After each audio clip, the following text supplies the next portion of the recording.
Bonjour et bienvenue à toutes et à tous.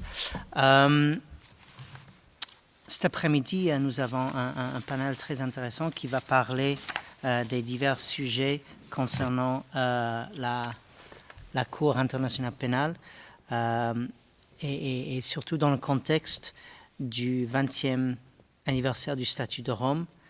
Et cette discussion s'appelle « Réflexion de la défense ». Je vais commencer peut-être avec une petite résumé, un tour d'horizon si vous voulez, des événements principaux des dernières 12 mois. Cette année, comme vous le savez, le statut de Rome fêtera ses 20 ans. Au cours des 12 derniers mois, la Cour a été très active. Elle est parvenue à rendre des décisions relativement novatrices et a recueilli beaucoup d'attention des médias. Des décisions ont notamment été rendues concernant la participation des victimes aux procédures, mais concernant également les réparations au profit des victimes. Dans l'affaire Bemba, alors en 2016, Jean-Pierre Bemba Gombo a été condamné d'une part à 18 mois d'emprisonnement pour crimes de guerre et crimes contre l'humanité, et d'autre part à 1 an pour subornation de témoins. Cependant, il y a quelques semaines, la Chambre d'appel a décidé à la majorité d'acquitter Bemba. Depuis, il a obtenu une liberté provisoire pour se rendre en Belgique. Mais la question de sa détention demeure au regard de l'appel formé par le procureur de la CPI de la condamnation pour subornation de témoins. Et c'est dans quelques instants Cécile Lecol qui va en parler dans un peu plus de profondeur. Le procès de Laurent Gbagbo et Charles Blé Goudet a récemment pris une nouvelle tournure. 2 ans après le début du procès et à la fin de la présentation des preuves par le procureur, les juges ont autorisé les avocats de la défense à déposer une requête aux fins d'acquittement. Et c'est Jennifer Naouri qui va en parler dans quelques instants. Le mandat d'arrêt à l'encontre de Al-Hassan Ag Abdul Aziz Ag Mohamed a été délivré le 27 mars 2018. Il a été remis à la CPI 3 jours plus tard et on attend une audience de confirmation des charges. Dans l'affaire Al-Mahdi, il a été reconnu coupable le 27 septembre 2016. Dans la mesure où il a plaidé coupable, la condamnation n'a pas fait l'objet d'un appel. Le 17 août 2017, la Chambre de première instance a rendu une ordonnance de réparation fixant à 2,7 millions d'euros la responsabilité de M. Al-Mahdi au titre des réparations individuelles et collectives à verser à la communauté de Tombouctou. Et plus récemment, le 8 mars 2018, la Chambre d'appel a confirmé pour la plus grande partie l'ordonnance de réparation. Aussi, en août 2018, le mandat d'arrêt à l'encontre d'Al-Werfali a été délivré et l'affaire reste au stade préliminaire dans l'attente de l'arrestation du suspect ou de sa comparution volontaire devant la Cour. Le mandat d'arrêt à l'encontre de Saïf al-Islam Gaddafi a été délivré le 27 juin 2011. En mai 2014, la Chambre d'appel a confirmé une décision rejetant la demande de la Libye de poursuivre Gaddafi sur le sol libyen. Plus tôt ce mois-ci, les avocats pour M. Gaddafi ont déposé une requête visant à contester la recevabilité de l'affaire basée sur le principe de nebis in idem.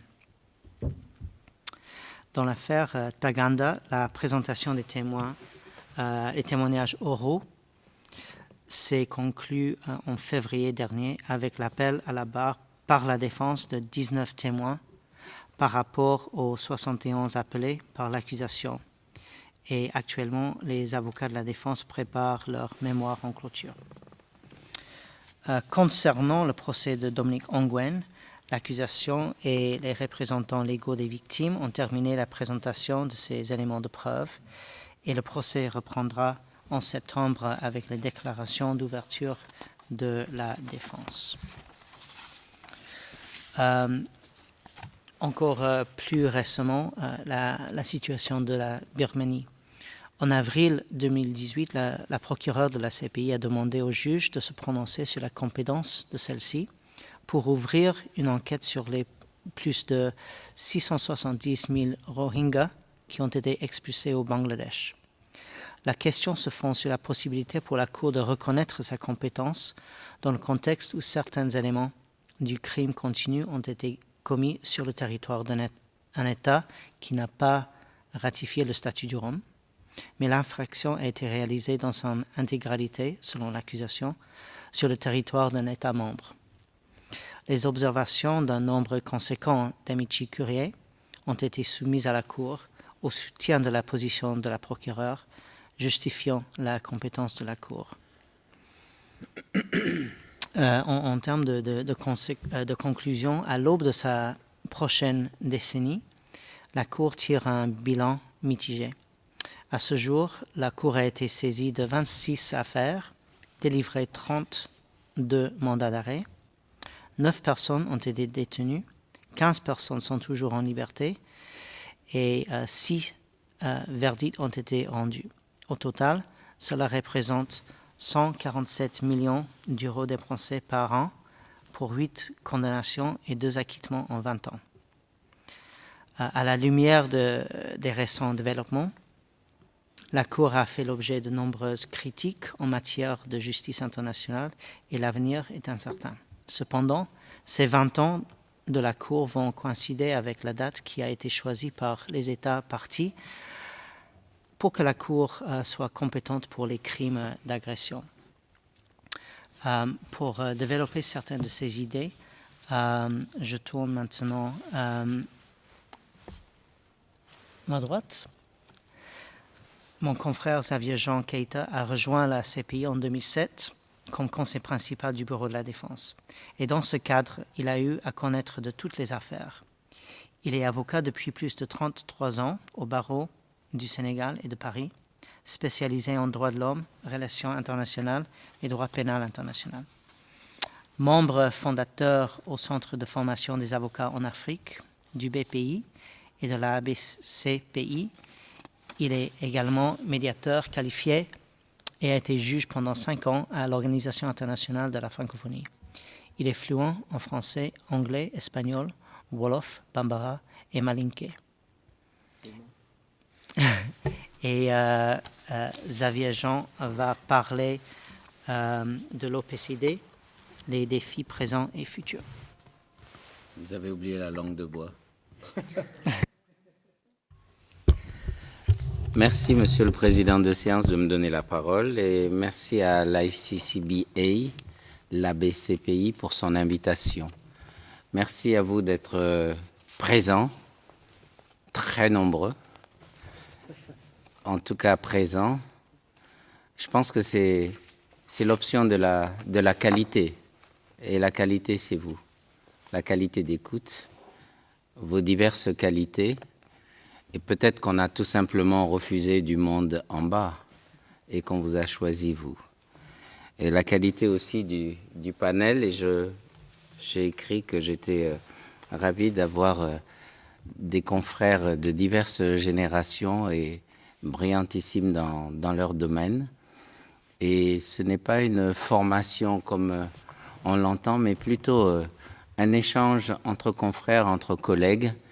Et c'est comme ça qu'on apprend, en tout cas en partageant.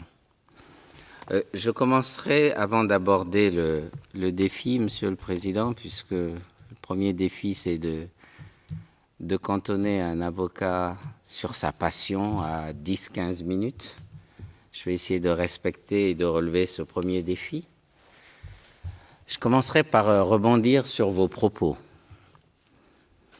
Vous nous avez fait un brillant rappel de toutes les procédures, d'un historique un peu de l'histoire de la Cour.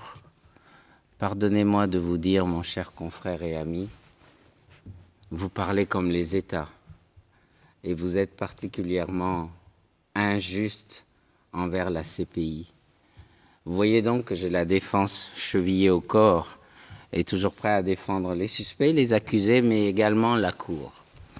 Vous attaquez la Cour en disant que son bilan se résume à 26 affaires, 15 personnes encore dans la nature, et surtout, ce qui me fait mal, vous dites 147 millions de budget par an, et tout ça pour 2 acquittements.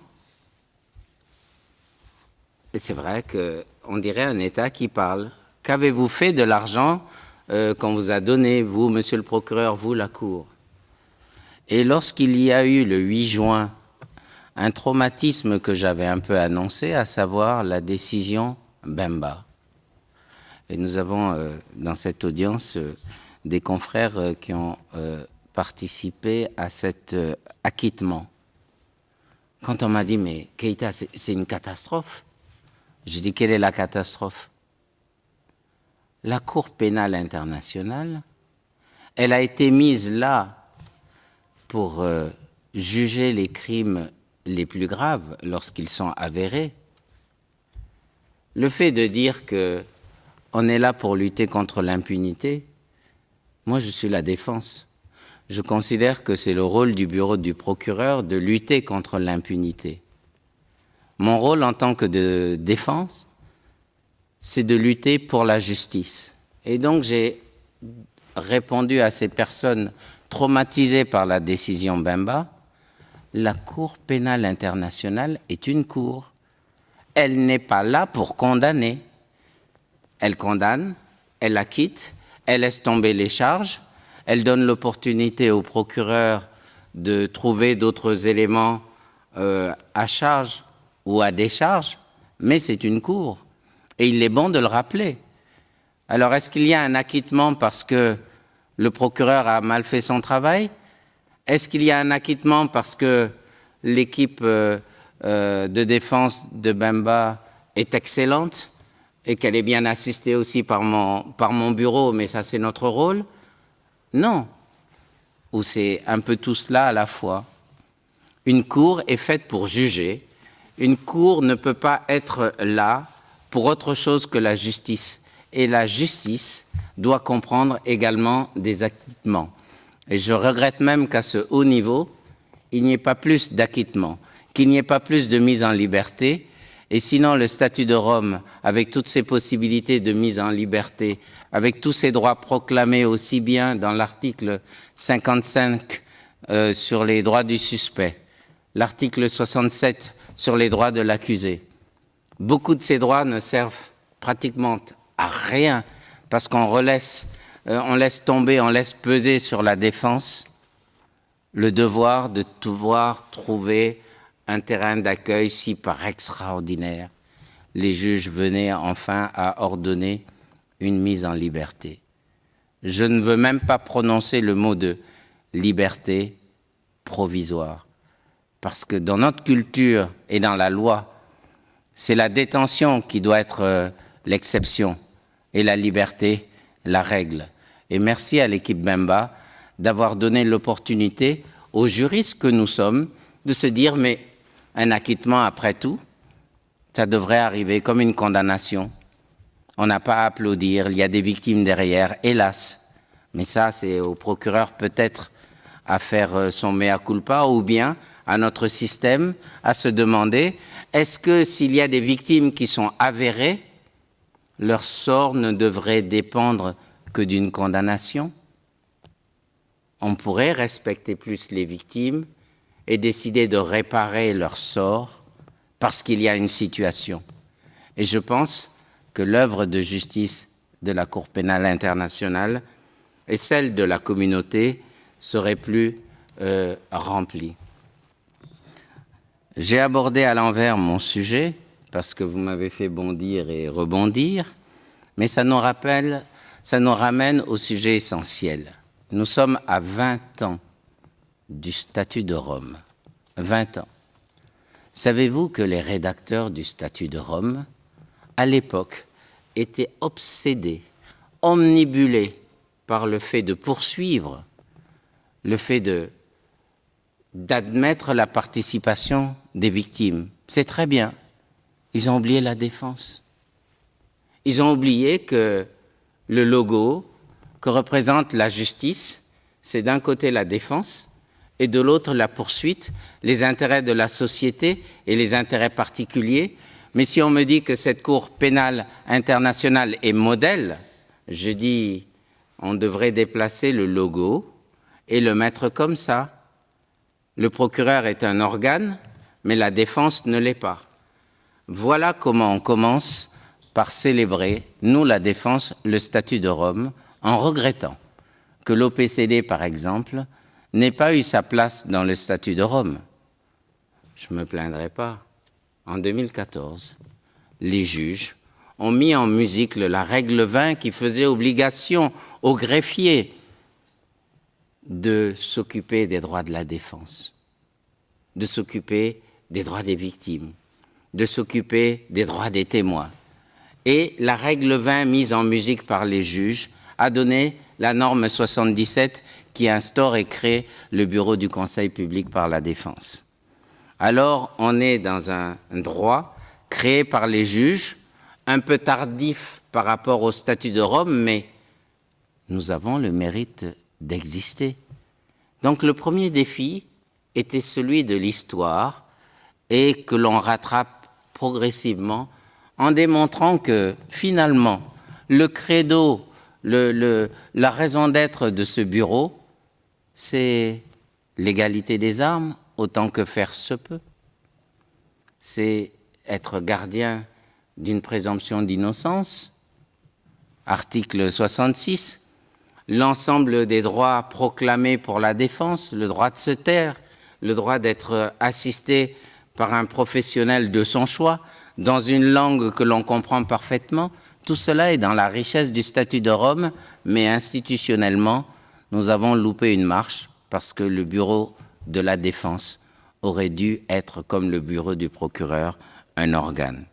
Donc ça, c'est un loupé un peu permanent contre lequel mon bureau et moi nous luttons depuis maintenant 12 ans d'existence.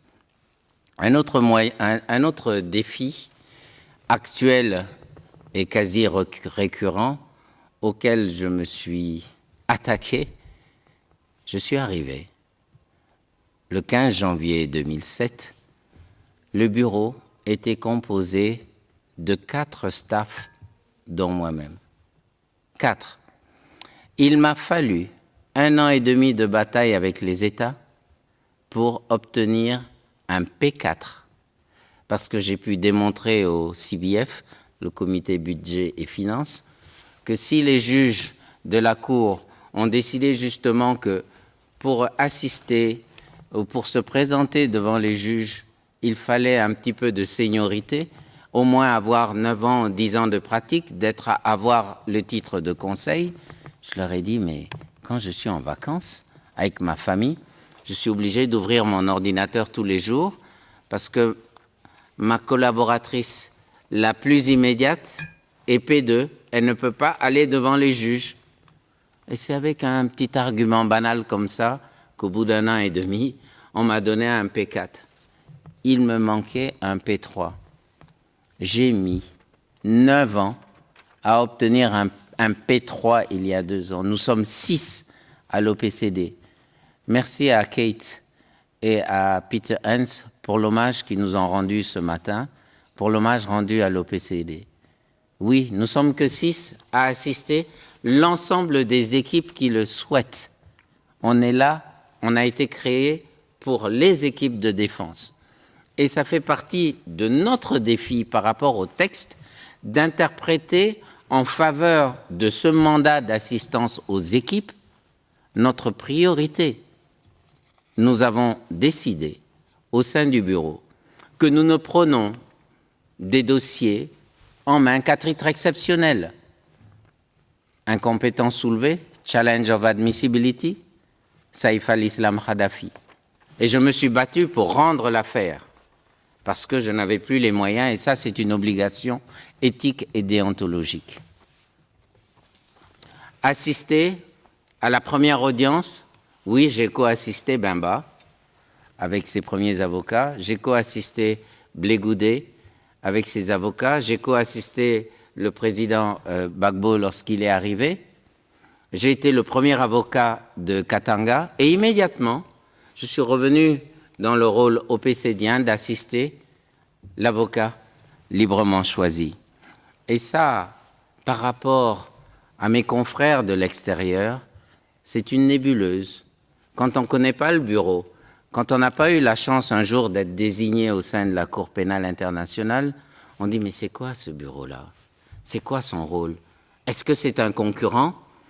Et à la moindre élection, pour se prononcer, on se dit mais ils n'ont rien à faire dans ce barreau. Voilà un défi que le bureau a affronté il y a 2 ans. On est là dans le terrain du barreau. Certains ont tout simplement oublié que Paulina, qui dirige le bureau jumeau des victimes, et moi-même, aux côtés de certains d'entre vous, nous étions parmi les rédacteurs de la constitution du barreau. Mais au moment des élections, ils disent « Ah non, non, les offices, oui, vous êtes sur la liste des conseils, mais vous n'êtes pas indépendant. Vous êtes payé par la Cour. » Je me suis levé pour leur demander « Mais vous savez ce que c'est que l'indépendance ? Elle est dans le règlement de la Cour qui crée le bureau, et le lien, il n'est qu'administratif avec le greffe. Non, non, non, vous êtes payé par la Cour, donc vous n'êtes pas indépendant. » J'ai dit, et vous, conseil extérieur, vous êtes plus indépendant et vous ne voulez pas qu'on entre dans ce barreau? Mais qui c'est qui vous écrit depuis 1 an dans les 2 langues de la Cour pour vous informer de l'évolution de la Constitution? Silence. J'ai dit, ok, prenons votre critère. Être payé par la Cour suffit à tuer l'indépendance. En dehors des cas kényans, savez-vous quels sont les cas, les personnes qui ont été déclarées non indigentes, à part Bemba? Ben, toutes les affaires qui sont venues. Tous les autres conseils ont défendu suivant l'aide juridictionnelle aux frais de la Cour. Ce qui veut dire que si on est payé par la Cour, à l'aide juridictionnelle, on n'est pas indépendant. Sottise. Donc le premier défi aussi, qui est en lien avec le barreau, c'était de montrer, comme l'ont voulu les fondateurs en mars 2015, le barreau n'est pas celui qui a été voulu initialement par le greffier, puisqu'il le voulait pour un peu tuer les offices et enlever leur indépendance, mais le barreau est celui que la profession légale a voulu avoir et mettre en place un barreau indépendant qui représente les intérêts de la profession d'avocat pour les victimes et pour la défense. Et cette institution a été voulue complémentaire de notre bureau. Et donc, ensemble, tous les jours, nous relevons ce défi parce qu'on a essayé de nous opposer. Et vous vous souvenez, ceux qui ont été au Conseil exécutif l'an dernier, mais bagarre avec l'ancien président, mais nous sommes complémentaires. Les informations de l'intérieur, vous ne les aurez jamais si ce ne sont pas les offices qui vous les transmettent. Vous êtes la voix extérieure nécessaire. Nous sommes la voix à l'intérieur et ces 2 voix font une profession solide et respectée. Et si on a été au cœur de la reconnaissance, enfin après 15 ans de tentatives infructueuses du barreau, jusqu'à son apogée reçu par les États à l'ASP, c'est qu'on a relevé le défi, celui de la complémentarité de nos institutions. Alors, la cohabitation se passe très bien. Nous avons toujours un défi de moyens et là, nous avons rebondi sur le défi structurel de toujours continuer à vouloir faire de l'OPCD un organe. Peut-on considérer sérieusement que la Cour pénale pourrait se targuer d'être un modèle de justice pénale internationale sans avoir, comme au tribunal pour le Liban, un organe de la défense? Je dis non. Et je l'ai même écrit. Et on m'a même poursuivi pour ça. J'ai osé dire que la Cour ne serait pas une Cour modèle tant que la voie de la défense à l'intérieur ne serait pas l'identique à celle de l'organe du bureau du procureur. Alors, l'IBA a proposé il y a 8 ans de tenter, pourquoi pas, d'aller vers un organe et en a dressé les contours. Par surprise, un rapport commandé par l'ancien greffier, Herman, sur le legal aid, a été gardé confidentiel. Rapport rendu en octobre, il y a 2 ans, rapport gardé confidentiel parce qu'il disait « Ce bureau, l'OPCD, par rapport à son budget, par rapport à son efficacité et les services qu'il rend en assistant l'ensemble des équipes de la défense, même si ce n'est pas le mandat des experts, nous recommandons aux États d'en faire dès que possible le 5e organe de la Cour. » Le dernier défi, Monsieur le Président, et j'en aurai terminé, c'est celui de la visibilité et de la culture. Les habitudes sont tenaces. Il m'a fallu 10 ans pour convaincre que lorsqu'on leur prête serment devant une cour, il ne faut pas un aéropage de personnes qui n'ont rien à voir avec les procédures, mais qu'il faut les acteurs du procès. Je n'ai été à l'intérieur de la cour, à l'intérieur de l'audience, que pour la prestation de serment de Fatou Bensouda parce qu'elle l'a exigé, et celle de James Stewart. C'était il y a quelques années, il y a déjà 6 ans. C'est seulement le nouveau leadership de la Cour qui a changé la mentalité. Et Paulina et moi-même, nous avons été invités, comme nous le demandions, à être aux côtés du barreau à l'intérieur de la salle d'audience pour la prestation de serment du nouveau greffier.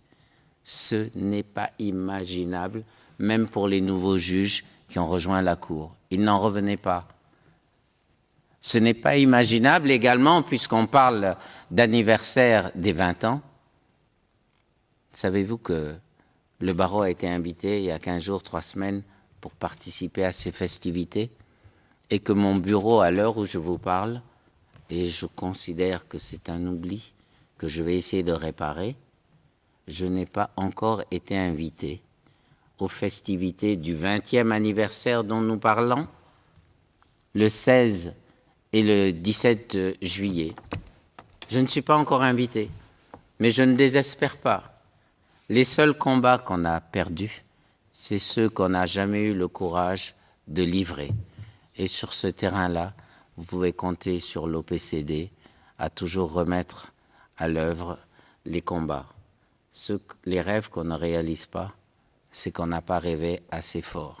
Si on est encore là indépendant, c'est grâce à vous, au Conseil, qui se sont levés pour défendre cette indépendance qu'on a chevillée au corps, pour défendre ce code de conduite que nous avons ensemble en partage.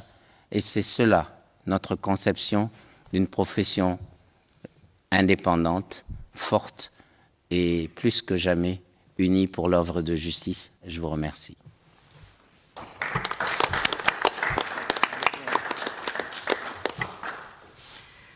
Merci beaucoup, Xavier Jean.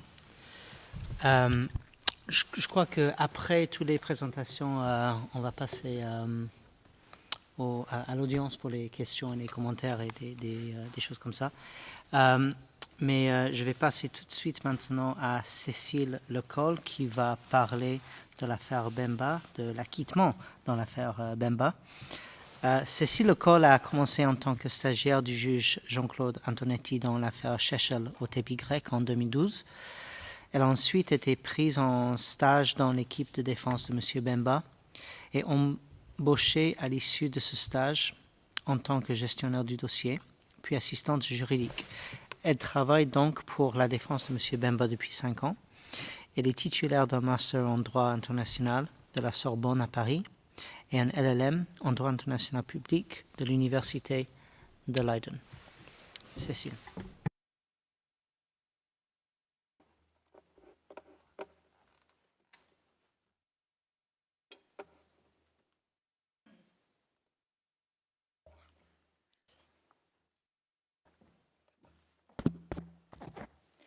Bonjour à tous. Merci beaucoup. Je suis très honorée d'avoir été invitée à parler dans cette conférence de l'ICCBA. Donc pour ceux qui étaient là ce matin pour le panel en anglais, Peter Enns a fait une présentation également avec le même thème, mais je vais parler pas du tout de la même chose que lui, donc avec un peu de chance, vous n'allez pas vous ennuyer. Donc par où commencer? Le 8 juin 2018, jour du jugement d'appel de Jean-Pierre Bemba. Celui-ci avait passé 10 ans et 13 jours en détention. Il était détenu depuis le 24 mai 2008. Durant ces 10 années, il avait obtenu 2 autorisations de sortie, un jour en juillet 2009 et un jour en janvier 2011, pour assister aux funérailles de son père et de sa belle-mère respectivement. Il avait, depuis le début de son incarcération, fait 16 demandes de mise en liberté provisoire, toutes rejetées. Après plus de 10 années d'un procès qui avait débuté le 22 novembre 2010 par les déclarations d'ouverture, l'audition de 80 témoins, l'admission de 733 éléments de preuve, la modification de la qualification juridique des charges sous la norme 55 du règlement et plus de 3600 filings, le 8 juin 2018, le jugement d'appel était rendu. Le 12 juin 2018, la Chambre d'appel acquittait, le 8 juin 2018, la Chambre d'appel acquittait M. Bemba de toutes les charges contre lui. Le 12 juin, il était remis en liberté par la Chambre de première instance 7. Le 15 juin, il regagnait son domicile familial en Belgique. Alors, que s'est-il passé exactement le 8 juin 2018? Je vais faire un bref résumé du jugement d'appel. Donc, en premier lieu, la majorité a considéré que les actes criminels que le procureur a ajoutés après la décision de confirmation des charges ne pouvaient pas être considérés comme faisant partie des faits et circonstances décrits dans les charges au sens de l'article 74.2 du statut de Rome. En effet, ajouter d'autres actes criminels de meurtre, de viol et de pillage aurait nécessité une modification des charges, ce qui n'avait pas été fait. Cela signifie que M. Bemba ne pouvait être reconnu coupable que d'un meurtre, du viol de 20 personnes et de 5 pillages, contrairement au jugement qui reconnaissait 3 meurtres, 28 viols et 17 pillages. La Chambre de première instance a donc commis une erreur en déclarant M. Bemba coupable pour les crimes qui ne relevaient pas des faits et circonstances décrits dans les charges. Et c'était le moyen d'appel de la défense numéro 2. Concernant les crimes restants, pour lesquels M. Bemba avait été accusé, la Chambre d'appel a considéré que la Chambre de première instance avait commis une erreur en concluant que M. Bemba n'avait pas pris toutes les mesures nécessaires et raisonnables pour prévenir ou punir les crimes ou permettre leur poursuite judiciaire. À cet égard, la Chambre d'appel a examiné spécifiquement les contre-mesures prises face aux crimes commis par les soldats et a identifié 7 erreurs commises par la Chambre de première instance dans l'examen de ces mesures. La majorité a donc considéré que la Chambre de première instance n'avait pas évalué correctement les mesures à la lumière des limitations auxquelles M. Bemba était confronté dans les circonstances particulières dans lesquelles il travaillait. Les erreurs commises par la Chambre de première instance ont conduit à une évaluation déraisonnable de la question de savoir si M. Bemba avait pris toutes les mesures nécessaires et raisonnables. Et c'était une partie du troisième moyen d'appel de la défense. Donc voilà pour ce qui est d'un court résumé du jugement. Que s'est-il passé ensuite? En lisant les réactions et les commentaires publiés les semaines qui ont suivi le jugement, on pourrait penser que le ciel venait de tomber sur la tête de la CPI.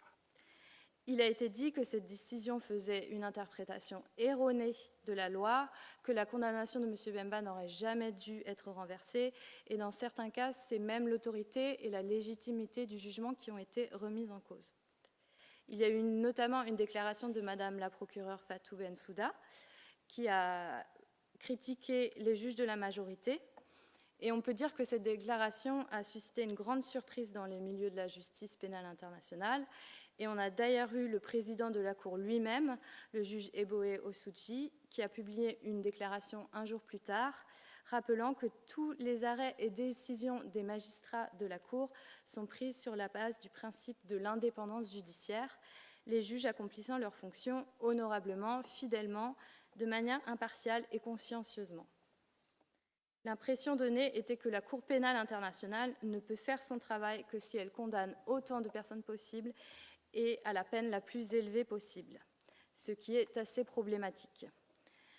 Le message de l'acquittement de Jean-Pierre Bemba par la Chambre d'appel de la CPI, à mon sens, signifie que seulement sur la base de preuves solides et sur la base d'un procès équitable, la justice pénale internationale peut fonctionner. Il ne s'agit pas de condamner à n'importe quel prix, mais de rendre des décisions motivées en droit et en fait, qui peuvent aussi aboutir parfois à un acquittement. Alors, je vais maintenant procéder à ce que j'ai appelé une démystification de ce qui a été affirmé dans la presse et les différents articles à propos de l'acquittement.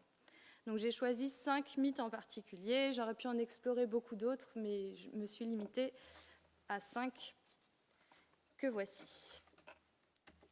Mythe numéro 1. Même si les juges ont considéré que M. Bemba avait pris les mesures nécessaires et raisonnables pour prévenir et punir les crimes, il avait quand même le contrôle effectif sur les troupes et connaissance des crimes commis. C'est faux. Ce qui a été dit par la majorité dans le jugement, c'est qu'elle n'était pas convaincue par les conclusions de la Chambre de première instance concernant le contrôle effectif de M. Bemba et sa connaissance actuelle des crimes commis par les troupes du Mouvement de libération du Congo, le MLC, en République centrafricaine. Et dans son opinion individuelle, le juge Eboe Osuji a confirmé qu'il n'était pas persuadé que les éléments de preuve dans cette affaire indiquaient un contrôle effectif sur les troupes. Ce qui se passe, c'est qu'il arrive souvent qu'un appel soit déterminé par une décision sur un ou plusieurs motifs, ce qui rend les autres moyens d'appel sans objet. Quand on a un acquittement comme ici, ça ne veut pas dire que c'est une confirmation des conclusions juridiques contestées dans les autres motifs, même si aucune décision n'a été rendue sur leurs mérites respectifs. Et là, c'est encore plus prononcé dans le jugement parce qu'on a 3 juges majoritaires qui ont exprimé leurs préoccupations concernant les conclusions de la Chambre de première instance sur le contrôle effectif, et ce, malgré le fait qu'une décision sur les contestations de M. Bemba sur ce point avait été rendue inutile en appel. Maintenant, pour le mythe numéro 2, ce jugement signifie que les commandants ne se trouvant pas sur le terrain ne peuvent jamais être tenus responsables des crimes. C'est faux.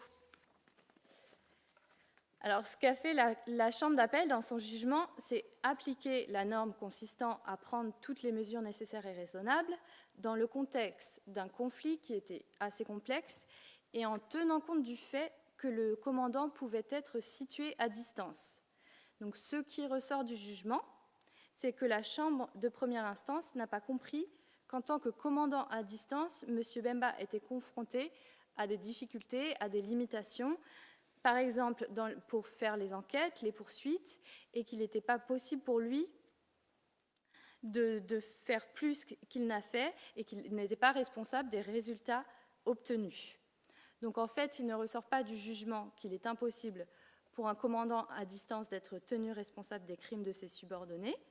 Il ressort que la distance est un élément à prendre en compte lorsqu'on examine quelles mesures étaient à la disposition du commandant pour empêcher ou prévenir les crimes.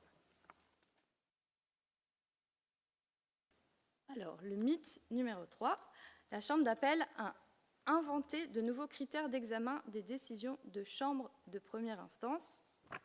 Suspense. C'est faux. Et j'aurais plusieurs arguments sur ce point. Premièrement, pour moi, il s'agit d'une mauvaise compréhension de la nature de l'examen en appel et des fonctions de la Chambre d'appel de la Cour pénale internationale. La Chambre d'appel n'est pas une cour de cassation, donc c'est important qu'elle exerce les fonctions d'un second degré de juridiction. Et par exemple, nous avons l'article 83.1 du statut de Rome qui dispose qu'aux fins des procédures visées à l'article 81 et au présent article, la Chambre d'appel a tous les pouvoirs de la Chambre de première instance.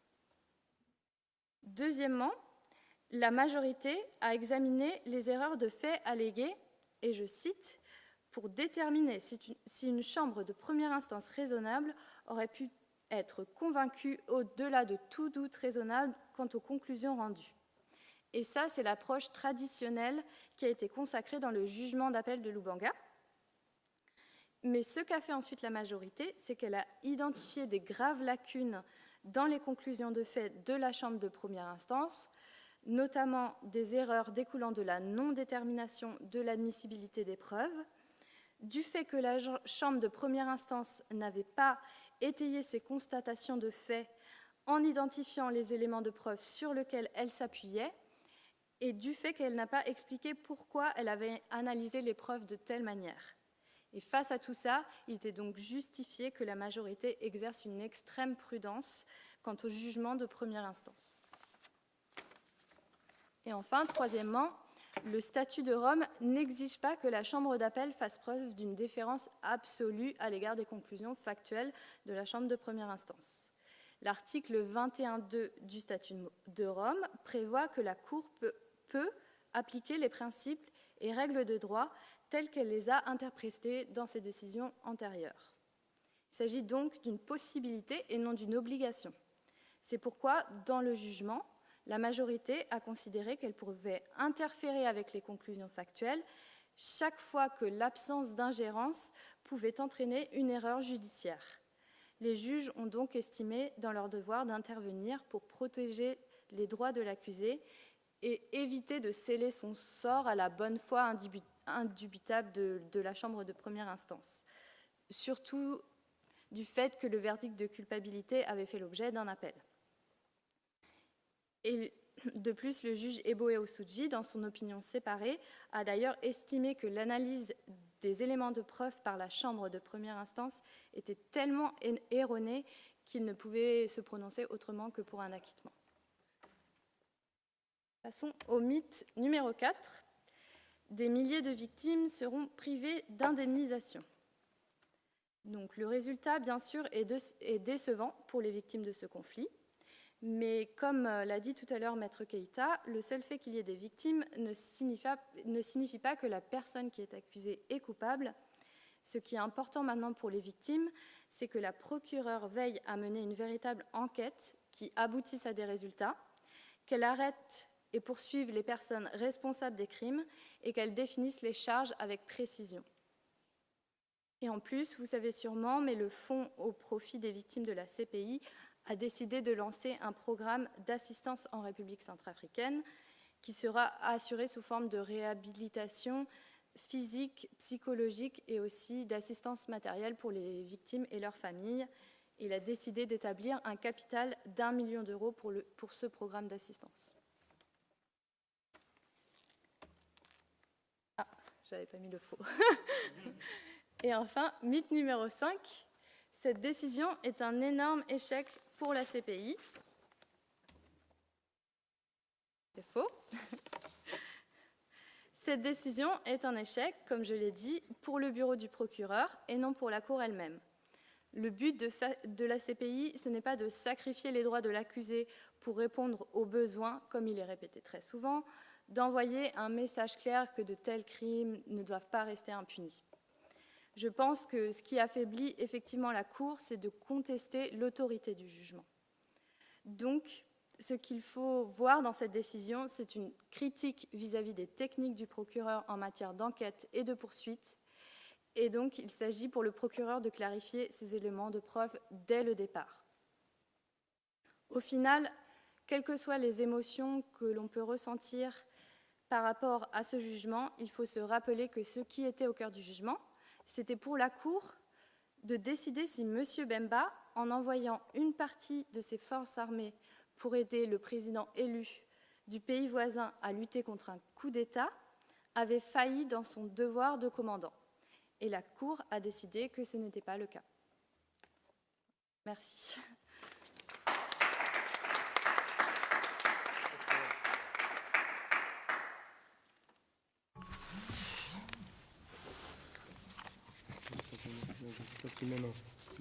Merci énormément, Cécile. C'est une présentation formidable et très honorable. Oui. Et je pense que tout le monde dans cette salle est complètement d'accord que le verdict dans l'appel de Bemba, ce n'est pas du tout un échec pour la Cour. C'est une victoire pour la justice.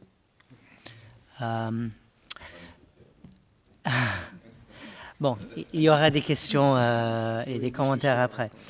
Je tourne maintenant à Jennifer Naouri, qui va nous parler un peu de l'affaire Gbagbo.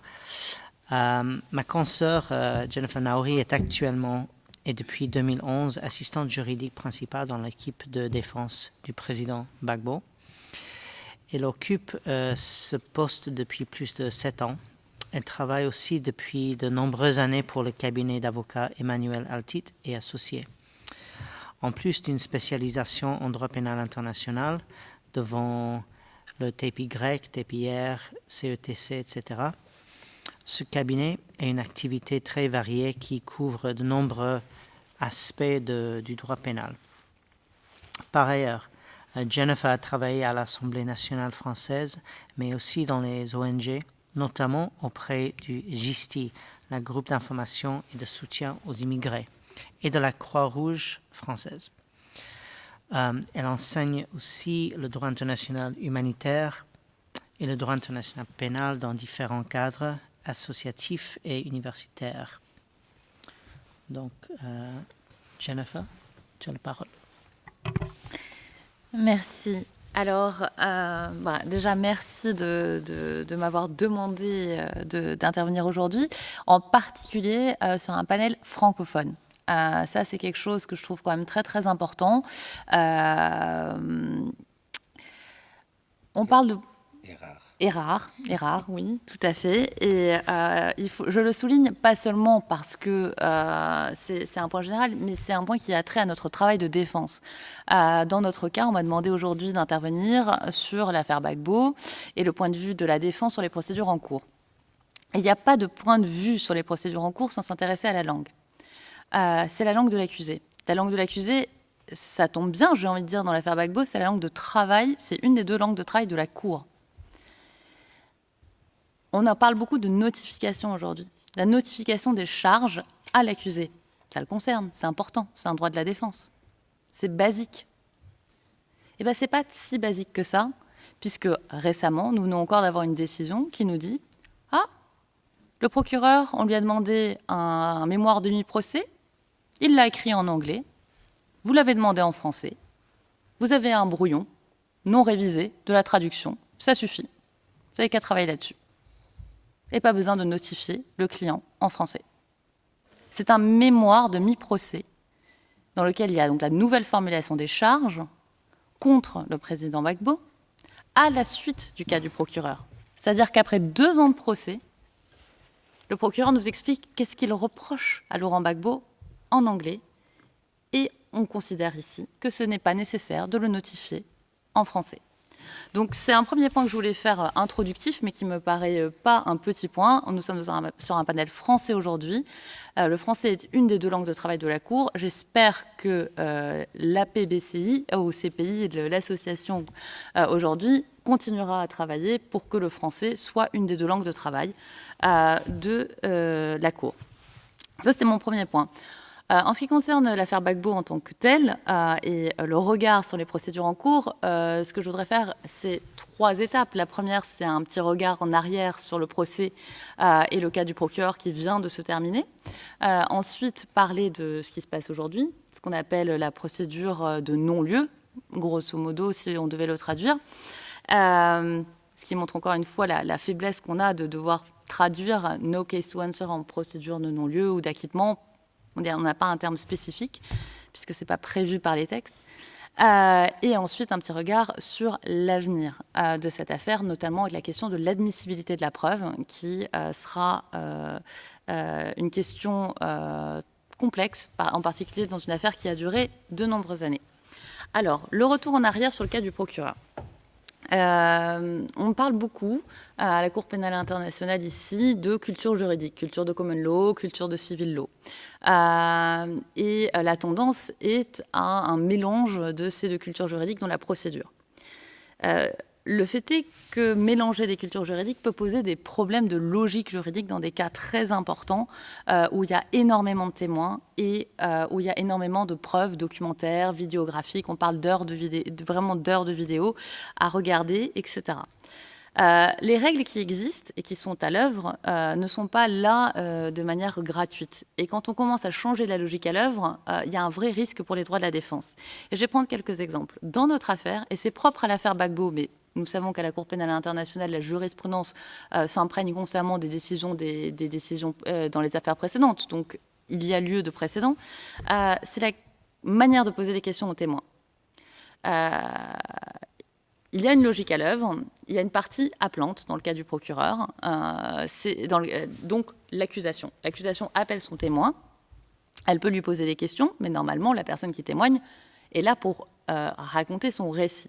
Donc, il n'y a pas le droit pour la partie appelante de poser des questions qui seraient directives.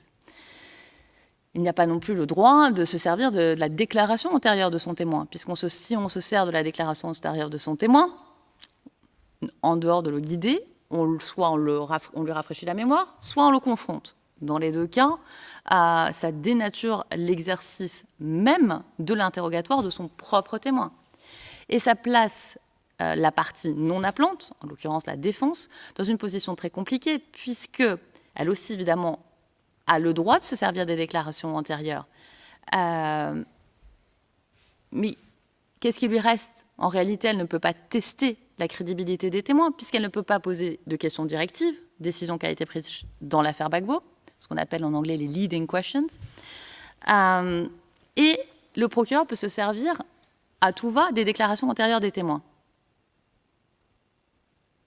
C'est problématique pour la défense, puisqu'on a un procureur qui n'a plus besoin de demander à la Chambre l'autorisation de déclarer un témoin à lui hostile,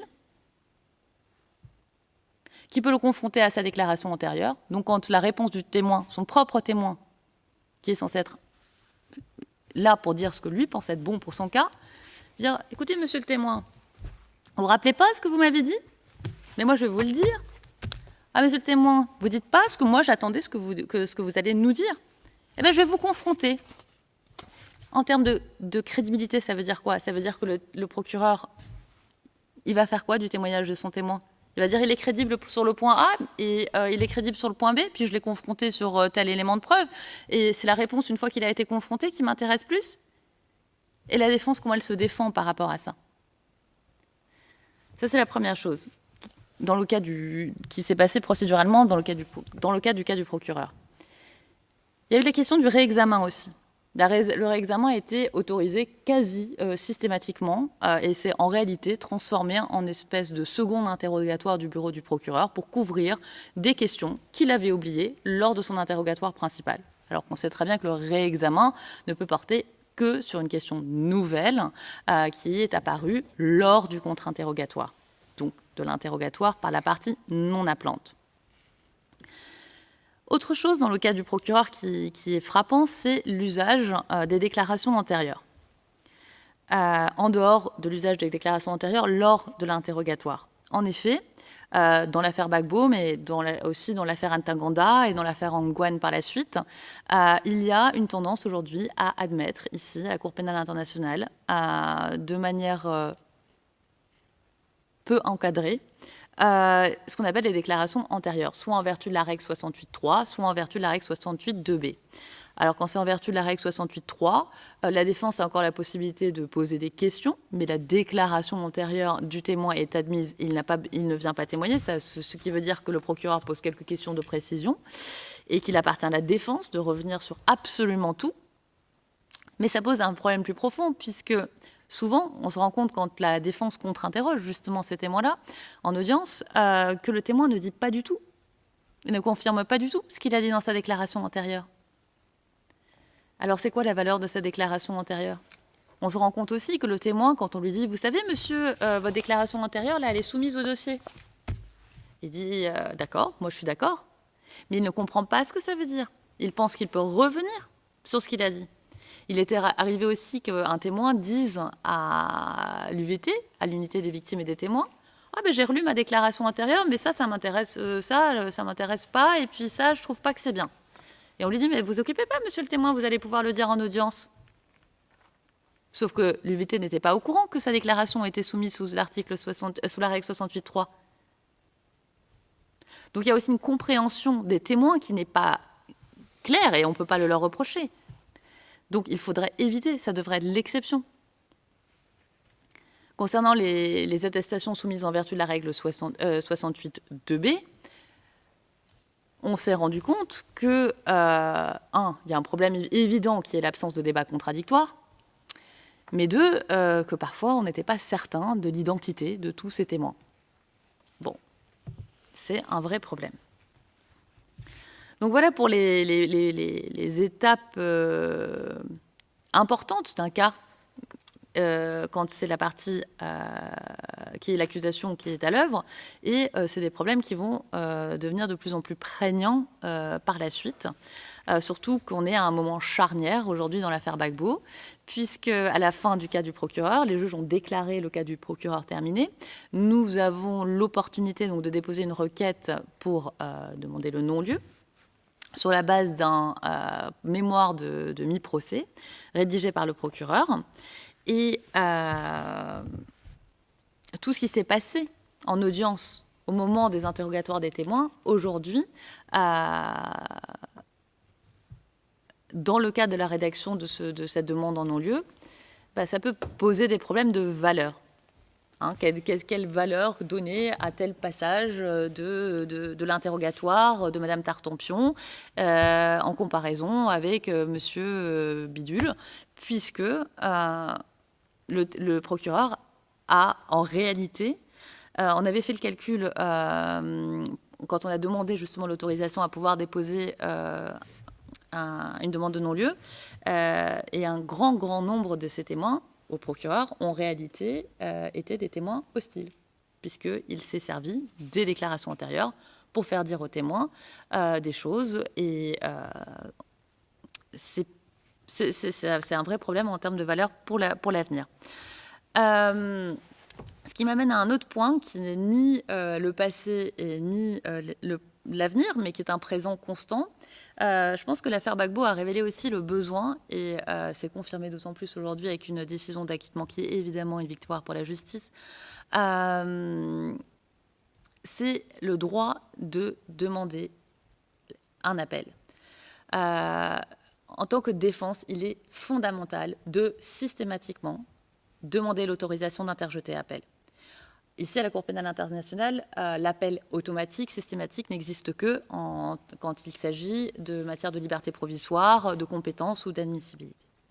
C'est à vous de demander constamment le droit de pouvoir interjeter appel. Puisque si vous ne le faites pas, et vous deviez arriver, on ne sait pas ce que l'avenir nous réserve, mais devant la chambre d'appel, on pourrait d'abord vous reprocher de ne pas avoir soulevé la question en temps et en heure, et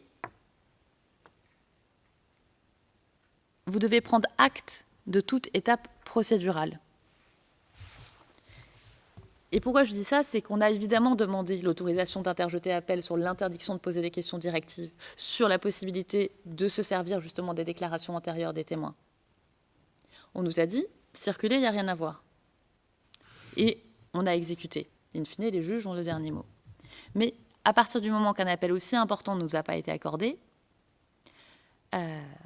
l'insécurité juridique, parce que c'est mon point ici, l'insécurité juridique est très importante dans notre affaire. Alors, un point rapide sur l'avenir, et je reste sur le thème de l'insécurité juridique, c'est l'admissibilité de la preuve. Aujourd'hui, à la Cour pénale internationale, on est confronté à deux écoles. Et ces deux écoles s'affrontent en quelque sorte dans notre affaire, l'affaire Gbagbo. D'une part, on a l'école qui dit « Ah, l'admissibilité des éléments de preuve doit se vérifier au fur et à mesure ». Et il y a une autre école qui dit « On verra tout ça à la fin ».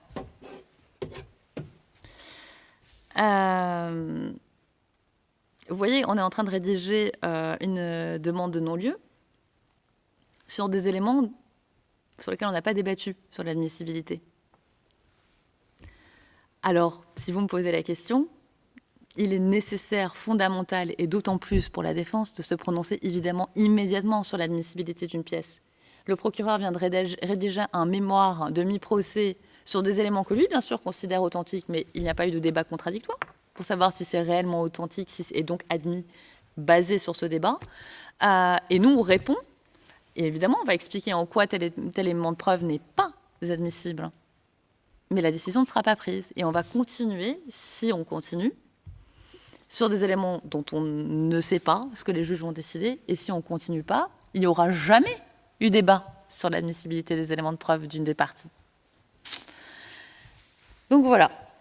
Voilà les 3 étapes un petit peu que je voulais aborder aujourd'hui, c'est-à-dire que c'est dans l'affaire Gbagbo, qu'est-ce qui s'est passé pendant le cas du procureur, quel est le quotidien, quelle est la question aujourd'hui d'une demande de non-lieu, et pour l'avenir de cette question d'admissibilité. Et en conclusion, je voudrais quand même faire une remarque qui n'est pas propre à l'affaire Gbagbo, même si elle existe de manière prégnante dans notre affaire. C'est ce que j'appelle le soupçon de culpabilité auquel on est confronté quand même aujourd'hui à la Cour pénale internationale. Tout le monde aujourd'hui a voulu commenter, et à bon escient bien évidemment, le résultat d'un acquittement dans l'affaire Bemba. Et je pense que le problème, c'est qu'on se bat constamment, quand on fait partie d'une équipe de défense, contre ce soupçon de culpabilité. Puisque la justice pénale internationale, aujourd'hui, c'est qui ? Qui est-ce qui est le moteur de la justice pénale internationale ? C'est les ONG, c'est les États, c'est les représentants des victimes. Et ce n'est pas une critique, mais c'est la réalité. Mais ça veut dire qu'à partir du moment qu'une accusation est formulée, eh ben, la personne, elle est soupçonnée coupable. Elle n'est pas présumée innocente. Et le problème, c'est que ça irrigue toute la procédure et toutes les décisions procédurales qui vont être prises au fur et à mesure d'une affaire. Et on a parlé aussi rapidement aujourd'hui de liberté provisoire. On le voit, et puis on a rappelé le nombre de fois où la liberté provisoire a été refusée à M. Bemba. C'est la même chose concernant Laurent Gbagbo. Et sur quoi on se fonde ? On se fonde sur des allégations vagues de l'existence potentielle d'un réseau. C'est un réseau indéterminé et il n'y a pas de preuves tangibles concernant l'existence de ce réseau. Alors, il n'y a pas de preuve tangible de l'existence d'un réseau, mais ça suffit.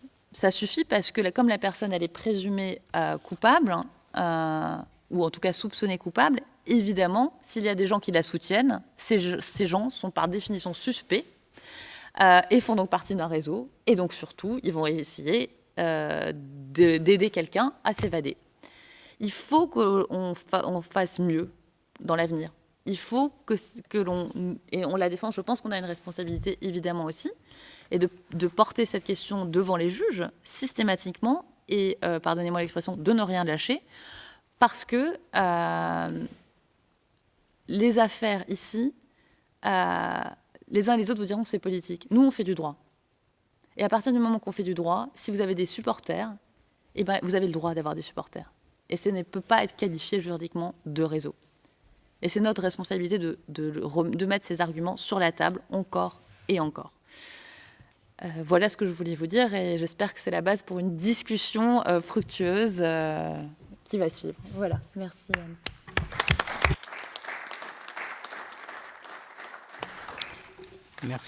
Merci beaucoup, Jennifer. Enfin, en dernier, mais non le moindre, c'est mon confrère Émile Aoun. Émile est avocat libanais et professeur de droit. Il prépare actuellement son doctorat à l'Université de Paris II sur la perspective du principe de l'égalité des armes dans les tribunaux pénaux internationaux. Il est également l'auteur de plusieurs études juridiques publiées. Il est diplômé en droit, en sciences administratives et politiques et en histoire. Il est titulaire de 2 DEA, en droit public et en droit privé. Il est le conseil principal de l'équipe de défense IH au tribunal spécial pour le Liban et actuellement, il est aussi le trésorier de ABCPI. Émile, merci. Merci Ian, cher ami. Bonjour tout le monde. J'espère que vous allez bien. La fin de juin est toujours l'anniversaire de l'association du barreau près la Cour pénale internationale. Il ne faut pas oublier ça. Et c'est certainement notre association. J'espère que c'est une joie pour tous ses membres. Et en tout cas, je pense que c'est le moment, c'est une bonne occasion de faire un bilan en lui donnant, disons, une orientation pour l'avenir. Je voudrais tout d'abord vous remercier pour votre présence. Et personnellement, je suis ravi d'être parmi vous. Et franchement, je pense que c'est un grand honneur pour les membres de l'ABCPI, et pour moi-même certainement, de marquer les 2 ans de l'âge de cette association et de commencer la 3e. Que ça soit clair, cette association n'est pas née du hasard. Je me rappelle bien quand je suis arrivé dans cette ville en 2010, tout le monde en parlait, en rêvait plutôt. On parlait qu'il faut qu'il y ait une association qui représente les conseils et les assistants des conseils de la CPI, sur la liste de la CPI. Mais il fallait attendre 6 ans pour que l'ABCPI puisse voir le soleil de La Haye. C'était en juillet 2016, et plus tard, en novembre 2016, l'Assemblée des États parties au statut de Rome a officiellement reconnu l'ABCPI. Actuellement, il ne faut pas oublier que l'ABCPI est une jeune association et qu'elle aura un long chemin à parcourir. Et je pense que tout le monde est d'accord que la théorie de la baguette magique n'existe pas. Et surtout dans une institution comme la Cour pénale internationale. Par conséquent, l'ABCPI a besoin du dynamisme et de l'engagement de ses membres qui font aujourd'hui vraiment de l'ABCPI un acteur principal au sein de la Cour pénale internationale. Voilà, mesdames, messieurs, et le message que je souhaite vous faire passer. Saluez votre vitalité pour une ABCPI très efficace et une ABCPI qui respecte vraiment le pluralisme culturel qu'on a à la Cour pénale internationale. Je sais que l'ABCPI représente la défense, non pas seulement la défense, mais aussi les victimes. Mais aujourd'hui, on parle de la défense. Excusez-moi, on parlait seulement de la défense.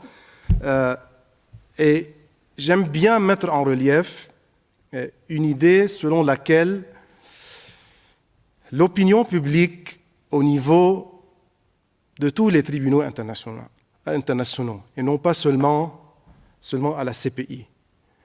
La défense n'est pas populaire. Et l'opinion publique au niveau des différents organes de la CPI, au niveau des États parties, ne sont pas pour une vraie égalité des armes entre le procureur et la défense. Je me rappelle bien que dans une réunion, l'ex-greffier du TSL de la CPI, M. Von Hebel, a dit en ma présence, qu'est-ce que je peux faire à la défense si les États parties de la CPI n'aiment pas la défense? C'est le greffier qui parle de ça, ce n'est pas moi-même. Je pense que je comprends très bien que partant du fait que quand il y a un procès pénal international, il y a des crimes graves qui ont été commis, crimes contre l'humanité, crimes de guerre, et plus tard, on a un acte d'accusation, et on a au moins un accusé. Il paraît que les avocats de la défense ne sont pas bien reçus, parce que finalement, les avocats de la défense représentent les bad boys, les malfaiteurs. Et le problème, c'est dans la culture juridique. Il faut qu'on soit franc à ce niveau-là. Il y a des gens qui travaillent au sein de ces tribunaux qui considèrent que, dès l'apparition de l'acte d'accusation, ces accusés sont considérés comme déjà coupables. Parce que tout le monde parle de la présomption d'innocence. Mais il ne faut pas seulement parler. Il faut être convaincu. Parce que si jamais on n'est pas convaincu par la présomption d'innocence, ça ne vaut pas la peine de créer des tribunaux internationaux. Ça ne vaut pas la peine de faire attendre les gens une dizaine d'années. Ça ne vaut pas la peine de payer des millions de dollars si déjà, avec l'acte d'accusation, on considère que l'accusé est coupable. Je me rappelle bien de ce que Voltaire a dit à l'époque, le grand philosophe français. Je vais essayer de me rappeler.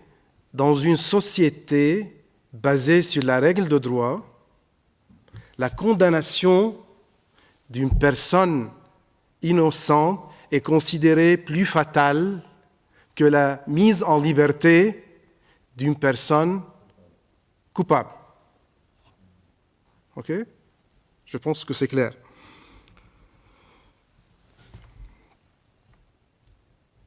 Et j'arrive un peu à ce que Xavier Jean a dit.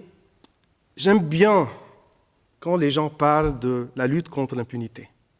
Et je comprends très bien quand le procureur dit « j'ai une priorité de lutter contre l'impunité ». Mais il y a une nuance ici. Ce n'est pas la priorité des juges de lutter contre l'impunité. Il y a une autre priorité qui est la suivante.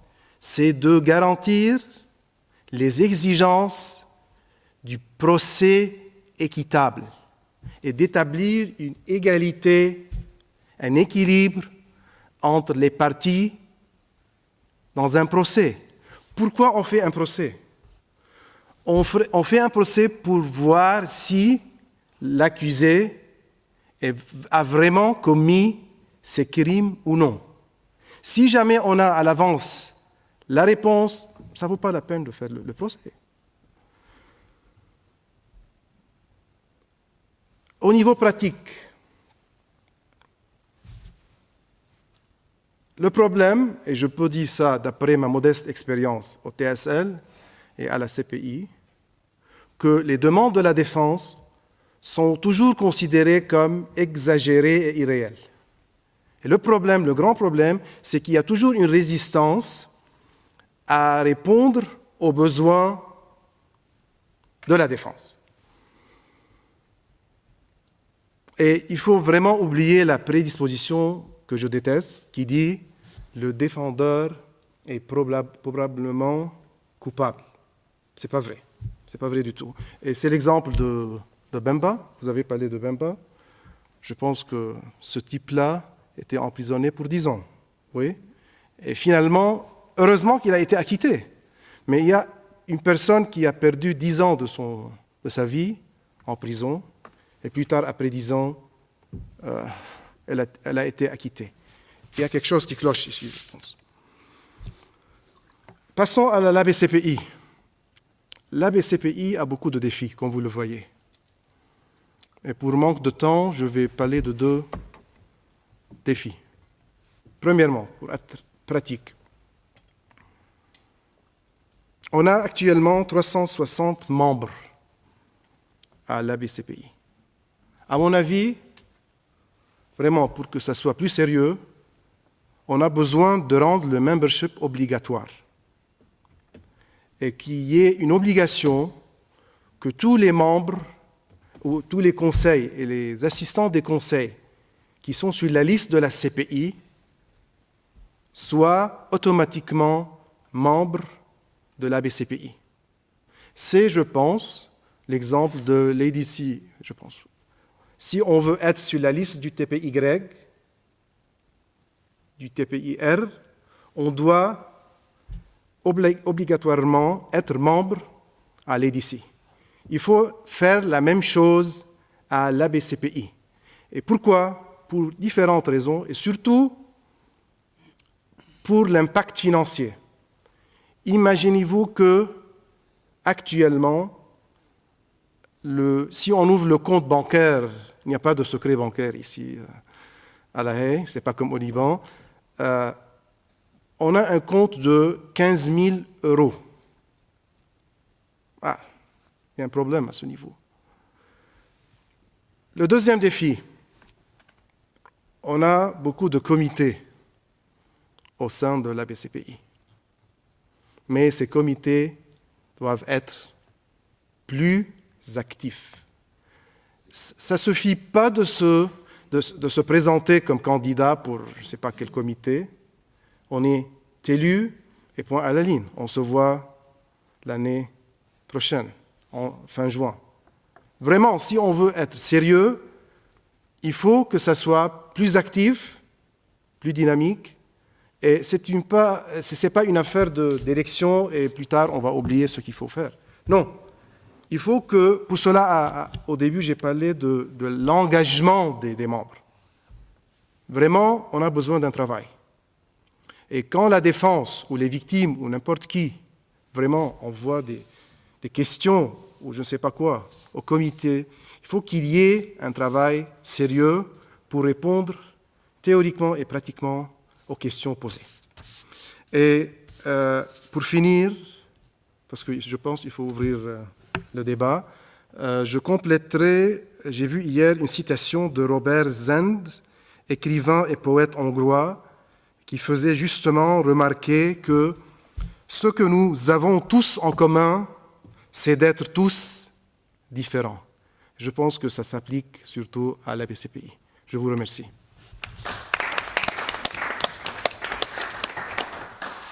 Merci, Émile. Donc, sans s'arrêter, peut-être on peut commencer tout de suite à prendre les questions. Oui, Jad.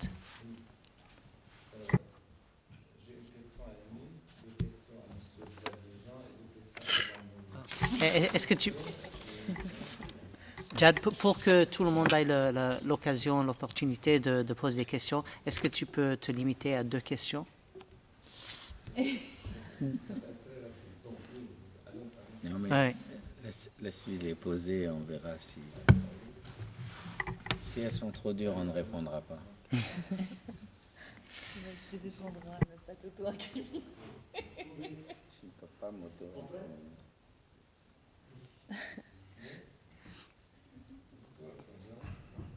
Tu as perdu ton tour. Tu as perdu ton tour.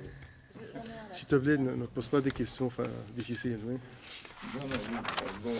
Je suis Jad Khalil. Bonjour tout le monde. Je suis vraiment ravi d'être parmi vous aujourd'hui, cet après-midi. Je suis conseiller de la défense au tribunal spécial pour le Liban. Pour Émile, ce que Émile a dit, c'est vraiment très important. Pour que les comités à la ICCBA, il faut, je pense que les membres des comités, il faut une présence physique. Il faut qu'il y ait une priorité aux membres qui vivent à La Haye, ou bien qu'ils ont des fonctions à La Haye, au moins qu'ils assistent physiquement la moitié des réunions durant l'année. Ça, je suis tout à fait d'accord. Bon. Pour M.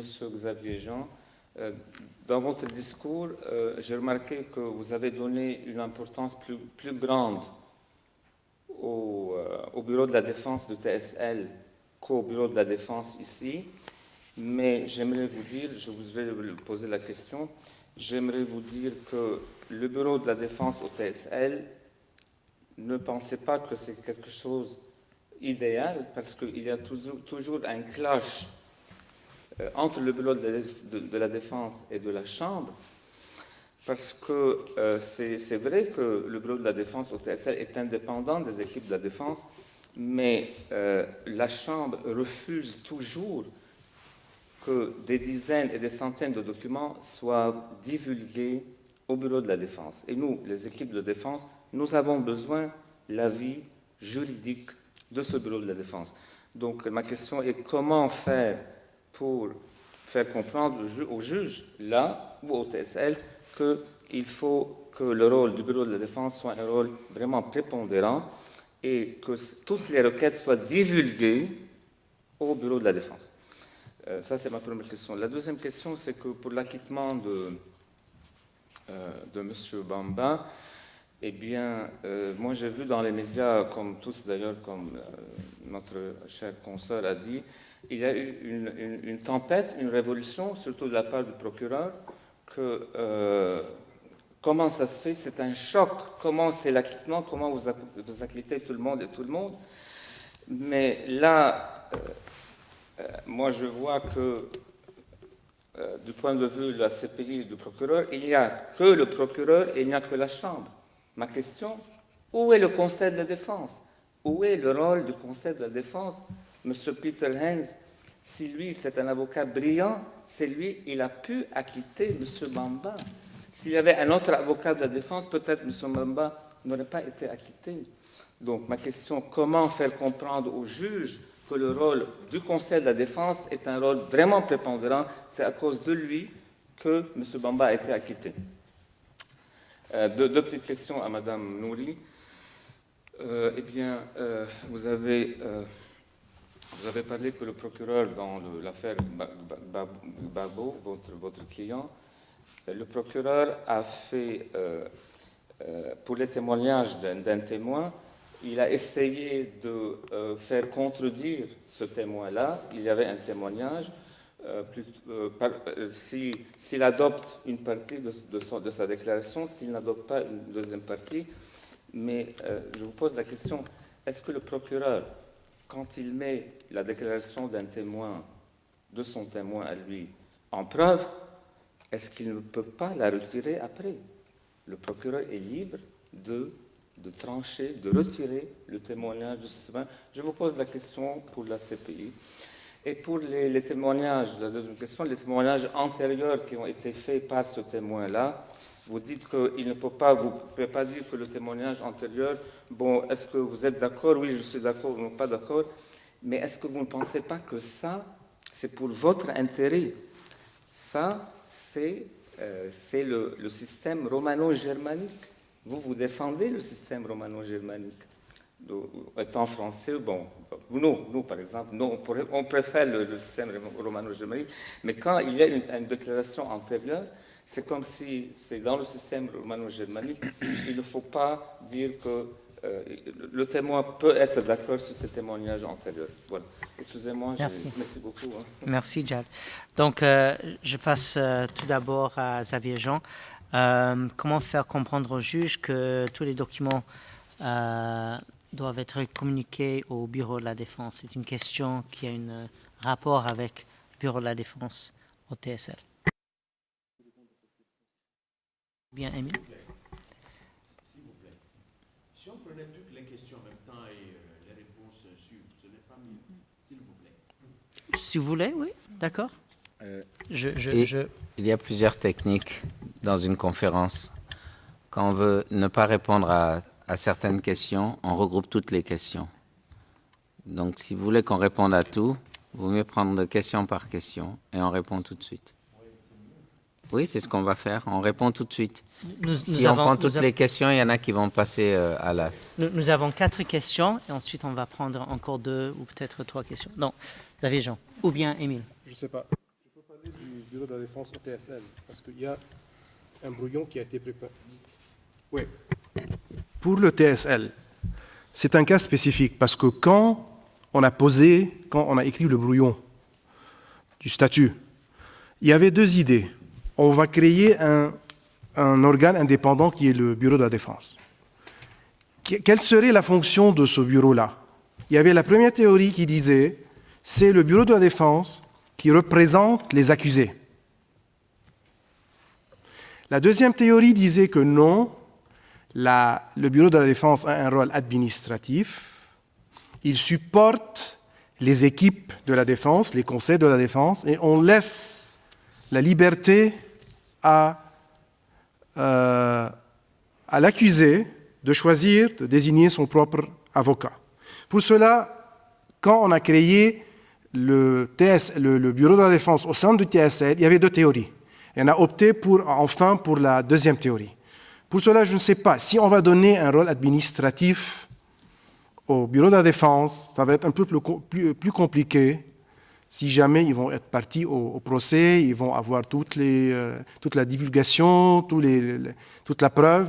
Je ne sais pas. Je pense que Xavier Jean a quelque chose à dire à ce niveau. Il faut comparer ce qui est comparable. L'OPCD n'est pas comparable au TSL. Je n'ai regretté qu'une seule chose, c'est le mot organe. Je parle de structure. Et donc, sur ce plan-là, il n'y a aucune ambiguïté. Je suis bien là où je suis en tant que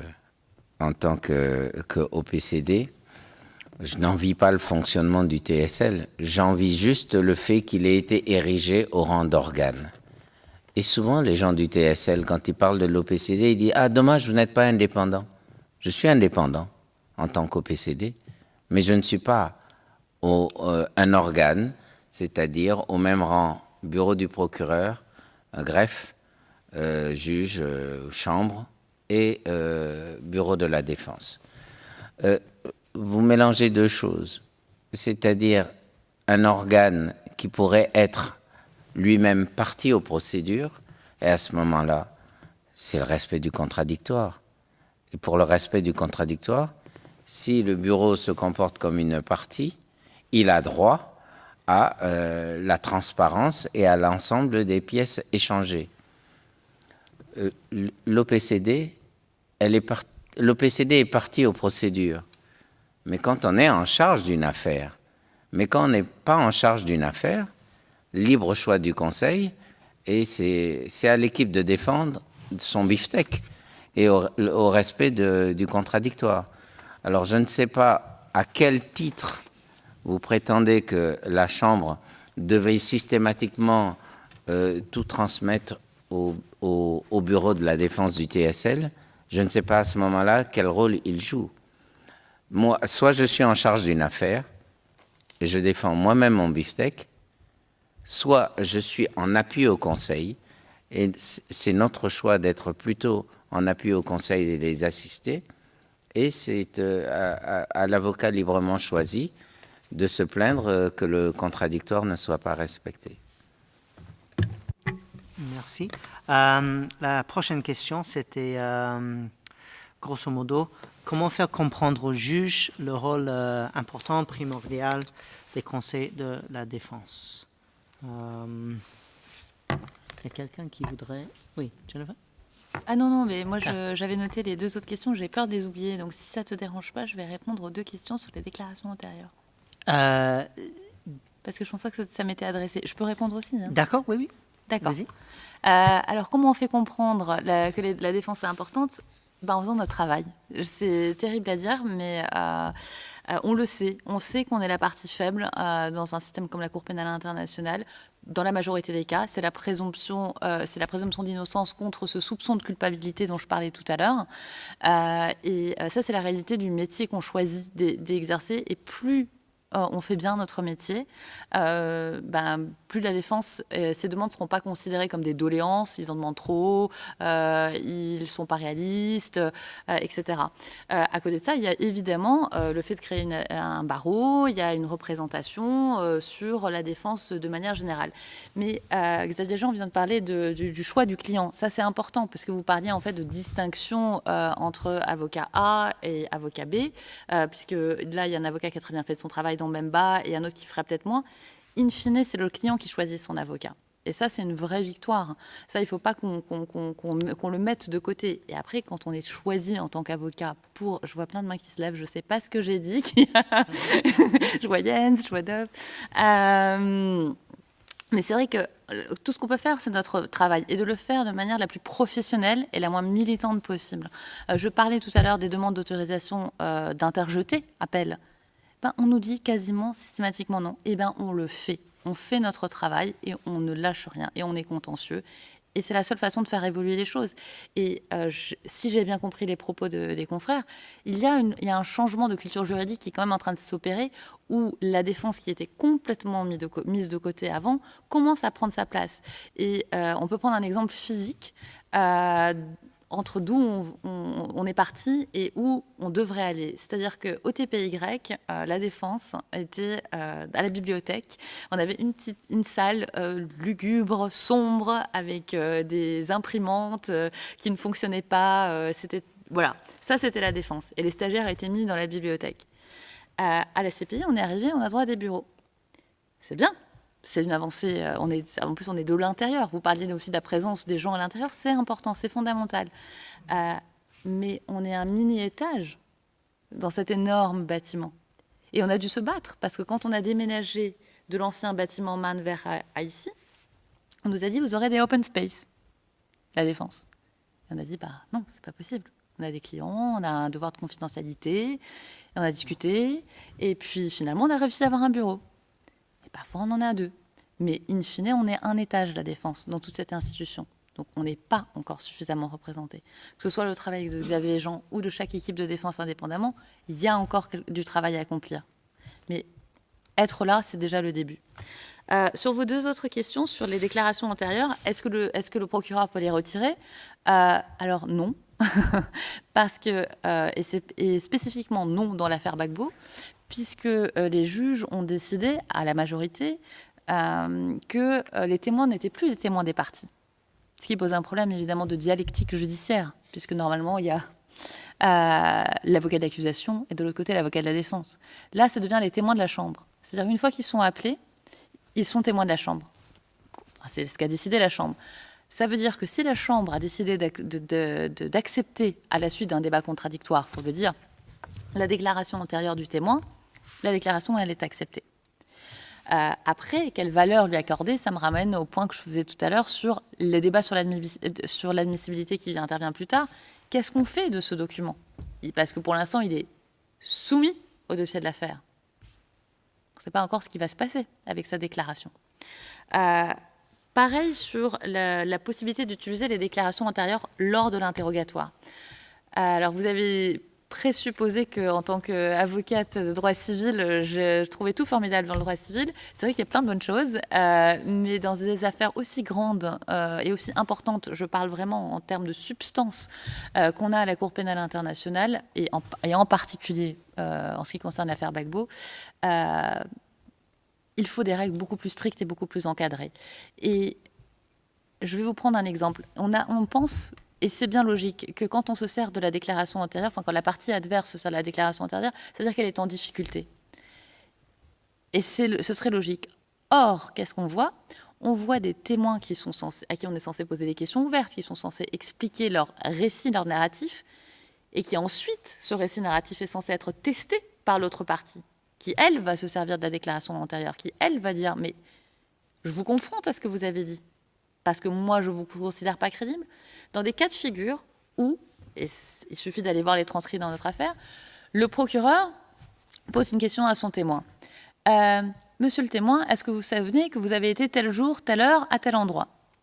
Ah non, je ne me souviens pas, j'y ai jamais été. Vous dites n'importe quoi, monsieur le procureur. Et là, le procureur dit, bah écoutez, vous êtes sûr que vous en rappelez pas ? Parce qu'en plus, il ne va pas dire je confronte, parce que bon... mais ça arrive qu'il dit, alors, dans votre déclaration antérieure, page 27, vous dites que vous avez été à tel endroit. Et il lui dit, est-ce que c'est véridique ? Est-ce que c'est correct que vous avez dit ça ? Il dit, est-ce que c'est véridique ? Et le témoin, il dit oui. Et quand on relit le transcrit, qu'est-ce qu'on fait, nous ? Est-ce que c'est un témoin de mauvaise foi qui a fini par avouer ? Ou est-ce que son récit de base est vrai, mais s'est senti mis sous pression ? Et puis la déclaration antérieure, elle n'a pas été prise sous serment. Il y a des témoins qui ont dit, mais monsieur le procureur, moi j'étais pas sous serment quand j'ai dit ça. Maintenant je suis sous serment, je vois un juge qui me regarde. Là je vous dis la vérité. Donc là ça va. Mais quand on prend la déclaration antérieure, il n'est pas sous serment. Puis les questions qui sont posées par l'enquêteur, elles sont par définition directives. Il y a un témoin qui dit « Ah ben je me rappelle plus que j'ai dit ça, mais si c'est écrit, ça doit être ça ». Sauf que la question de l'enquêteur, c'était « C'est bien pour ça que vous aviez peur, hein, et que vous avez supposé que telle et telle personne elle avait peur, c'est bien pour ça, monsieur le témoin ». Il a dit oui. Mais le procureur lui dit « Mais vous avez dit dans votre déclaration, oui ». Mais la question de l'enquêteur était directive. Donc l'usage de ces déclarations par la partie non appelante, c'est un problème. Il faut mettre, dans des procès aussi énormes, il faut mettre le témoin dans une position juste, expression qui n'est pas très appréciée par notre juge président, mais je le dis quand même, dans une position juste, il faut être juste avec votre témoin, et il faut que, si vous le traitez de manière hostile, vous disiez « je vous traite de manière hostile, je ne vous crois pas, mais il est important que vous me donniez telle et telle information, c'est important pour moi, pour mon cas ». Voilà. Merci. Je peux ajouter quelque chose? Oui, oui. Un mot. Eugène O'Sullivan, le grand conseiller de la défense, me raconte que dans les premiers jours du TPY, les équipes de la défense n'étaient pas autorisées à monter à la cafétéria pour manger avec les autres employés du TPY. OK?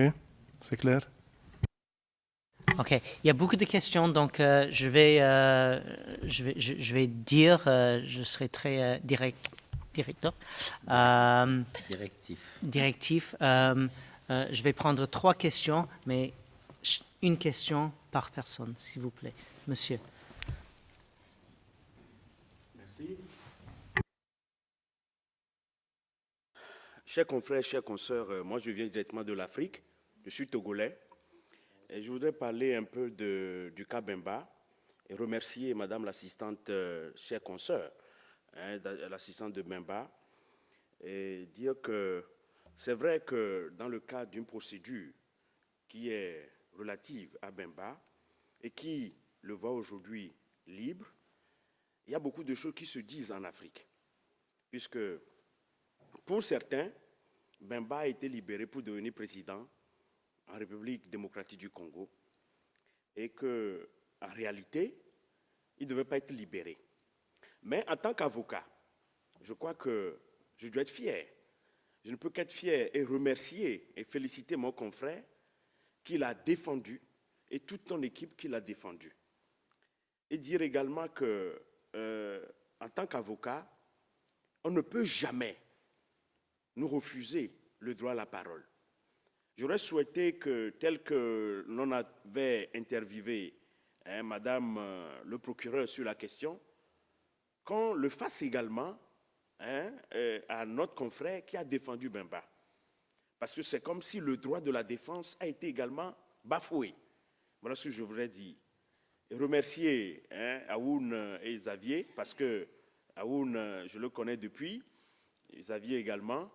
Mais au niveau du barreau de la CPI, de l'association du barreau de la CPI, si nous sommes ensemble en effort, comme l'a dit Nicolas Machiavel, lorsque la mobilisation est grande, les difficultés s'aplanissent. Je vous remercie.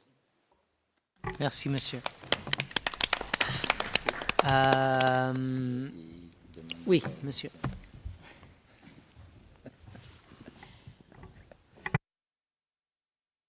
Merci beaucoup. Je m'appelle Ruyenzi Shadrach, je viens du barreau du Rwanda, mais je réside à Bruxelles.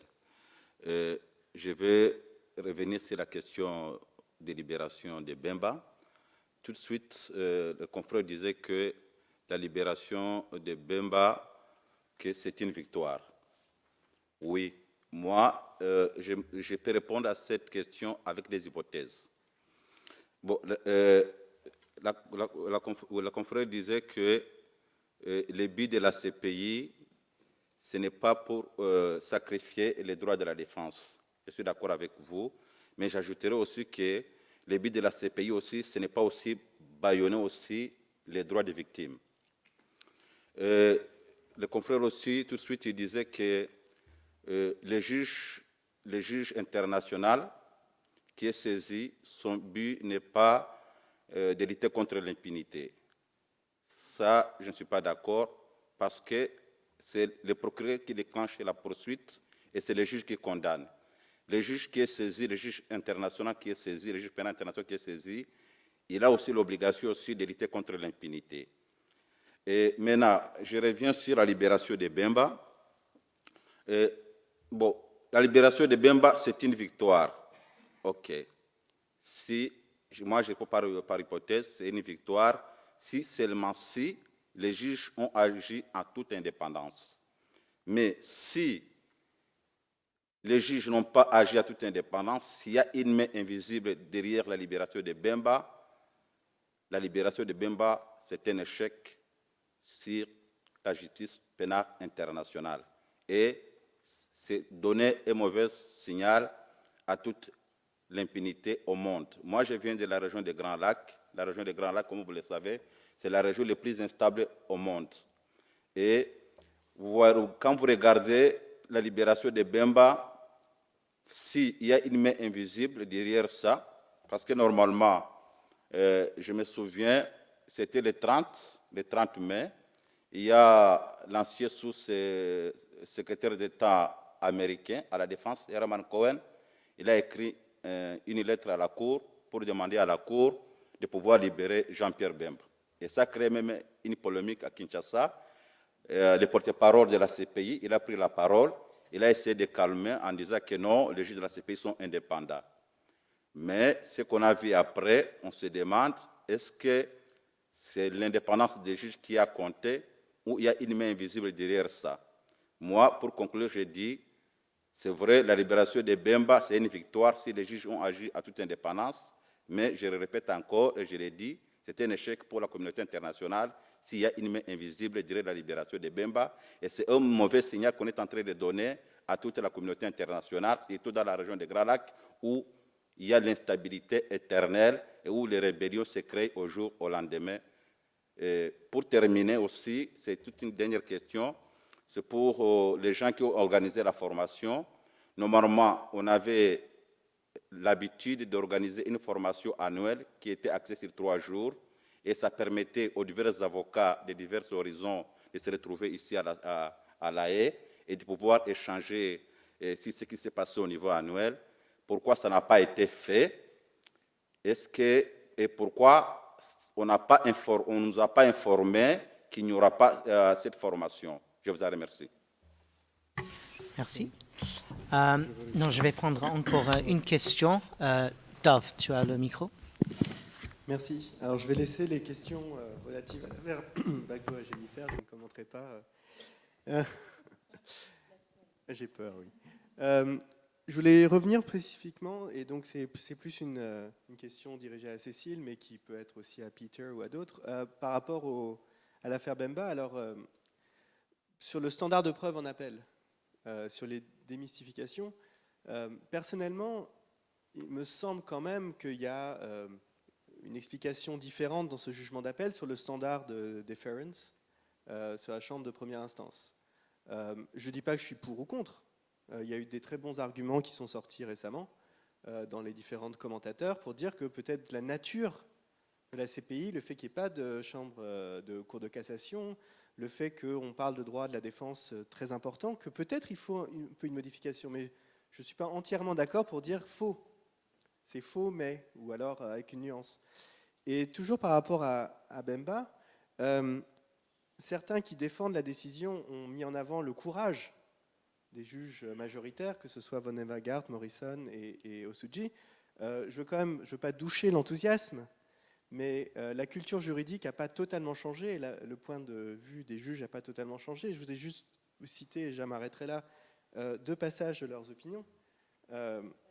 L'opinion majoritaire, Von Nevaert et Morrison, qui dit « Some may », et je vais faire comme à la cour, je cite en anglais pour les interprètes, Some may find their approach overly demanding and may think that it undervalues considerations of substantive justice. It is true that the strict application of, for example, the standard of proof may in some cases lead to the acquittal of persons who may actually be guilty of the crimes they were charged with. Deuxième citation de l'opinion séparée de Suji. Perhaps it is also to be kept in mind in this connection that the rights of fair trial is a neutral right, enjoyed at the ICC by the defendants, the prosecution, and the victims.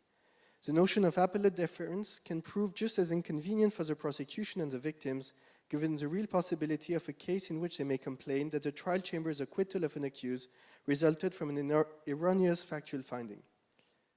Fin de citation. Moi, je trouve ces deux citations très inquiétantes. Pardon ? Pardon. Donc la traduction, la première, l'idée générale de la première citation, c'est que l'application stricte du standard de preuve peut conduire à acquitter quelqu'un qui est en fait coupable. Ça, c'est la première citation.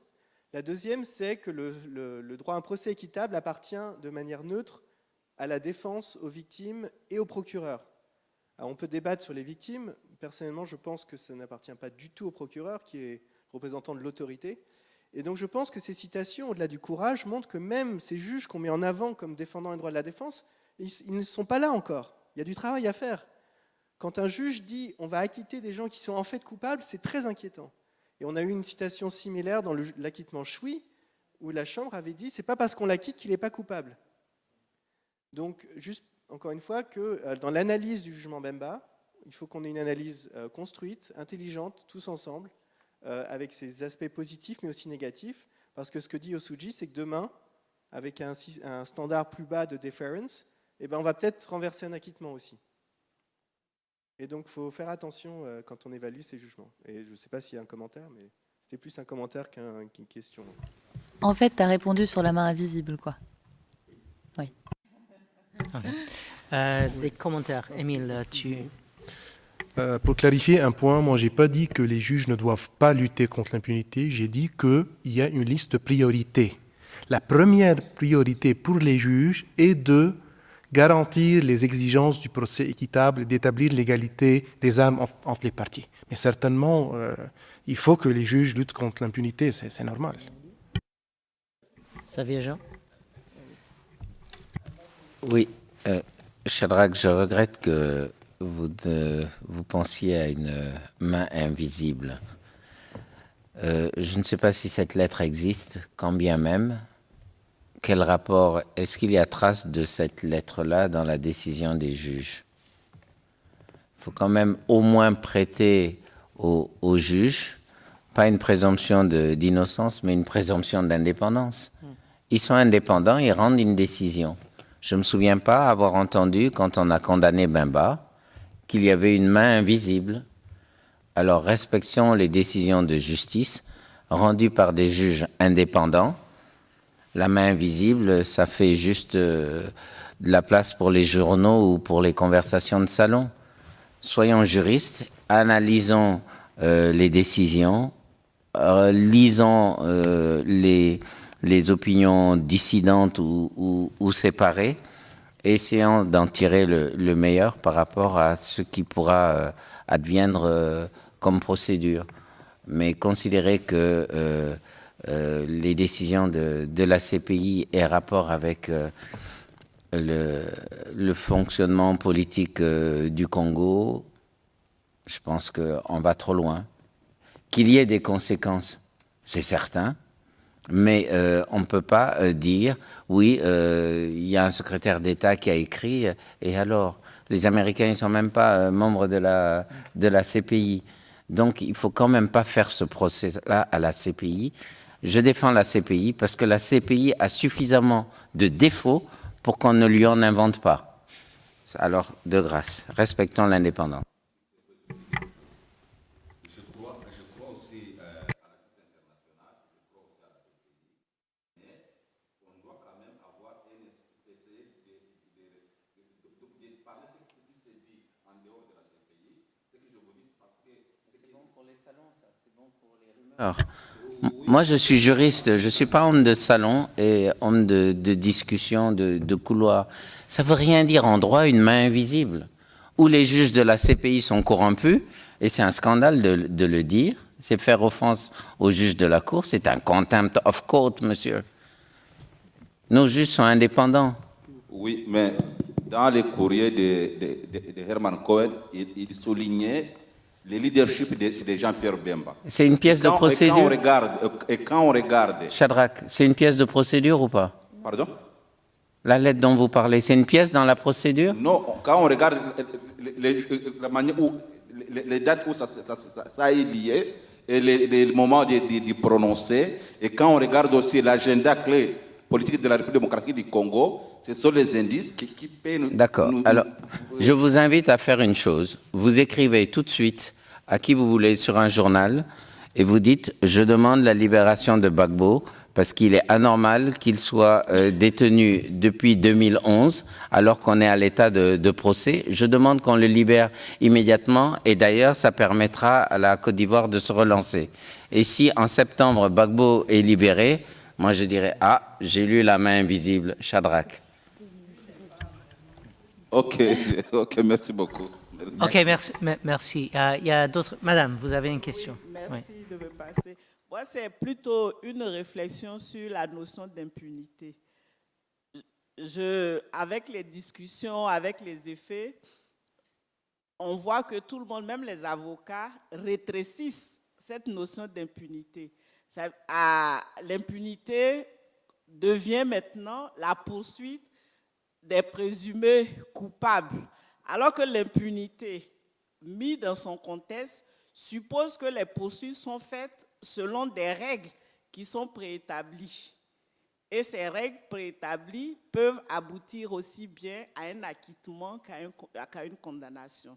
Et je pense que c'est de notre devoir, nous, avocats et nos associations, d'étoffer la doctrine de l'impunité pour changer la culture des gens sur ce mot, parce que même quand les gens l'utilisent, c'est de poursuivre les gens. Ils oublient que ça doit s'incruster dans des règles, qui est l'équité, voilà, on voit l'impunité donc, et l'émotion dans le dossier Bemba pour les victimes. Je pense aussi que ça nécessite une réflexion des victimes dans les situations, parce que coller les victimes à un cas est un problème. Moi, je prends notre exemple. Le procureur dit aux victimes, on finit d'abord avec Gbagbo. Quand on aura fini avec Gbagbo, on va ouvrir d'autres procédures. Donc, vous attendez, puisque si vous ne vous sentez pas être dans le cas des victimes Gbagbo, vous attendrez qu'on poursuive d'autres personnes. En ce moment-là, on s'occupera de vous comme victime. À partir du moment où la CPI instruit des affaires en situation, je pense qu'il faut faire une réflexion pour voir si ces victimes-là ne peuvent pas être analysées par rapport à la situation plutôt que par rapport aux affaires, puisque le procureur a une opportunité de poursuivre et ça pénalise des victimes qui ne sont pas dans le choix que le procureur aurait fait. Je vous remercie. Merci pour cette réflexion. Chers amis, chers collègues, je vois l'heure. Ma question sur la formation, vous n'avez pas répondu sur ça. Est-ce qu'il y a quelqu'un de l'association? Rapidement. Aussi bien au nom de l'association qu'au nom de la Cour. Normalement, il y avait chaque année un séminaire annuel organisé par le greffe avec des fonds qui venaient de l'Union européenne. Le barreau, l'année dernière, a négocié pour que cette formation soit une formation du barreau avec les fonds de l'Union européenne. Cette année, je pense que le greffier avait d'autres préoccupations, notamment sa réélection, et il était difficile, dans un cadre comme ça, qui devenait quasiment politique, d'avoir ces fonds-là mis à notre disposition. Malgré cela, le barreau s'est débrouillé pour faire une très belle formation pour les victimes avec l'université d'Oxford, avec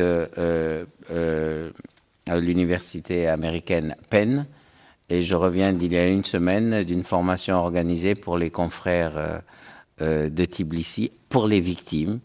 Et donc je considère que avec des moyens qu'elle n'a pas eus, l'association du barreau a quand même fait son maximum pour former des confrères et il y a quelques formations en ligne. Mais le barreau est une association, nous n'avons pas les moyens de contraindre la Cour pénale internationale et de lui faire les poches. Donc vous devrez adresser votre demande, votre quête aux autorités de la Cour pénale internationale. Je n'en suis pas, je suis indépendant. Merci. Merci. Donc, à Xavier Jean, à Cécile, à Jennifer, à Émile, je vous remercie pour vos interventions très riches et brillantes et diverses. Merci à vous d'être venus et je pense que d'avoir posé des bonnes questions et d'avoir fait aussi des interventions intéressantes. On est maintenant tous mis à jour concernant la réalité de la vie de la défense devant cette juridiction. Et à l'année prochaine. Merci.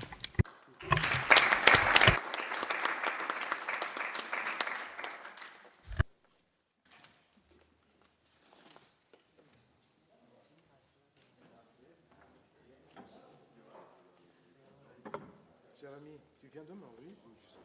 Ah oui, le matin. Non, mais maintenant c'est fini parce qu'il y a des délais. Oui, ça dépend. Non, mais il faut...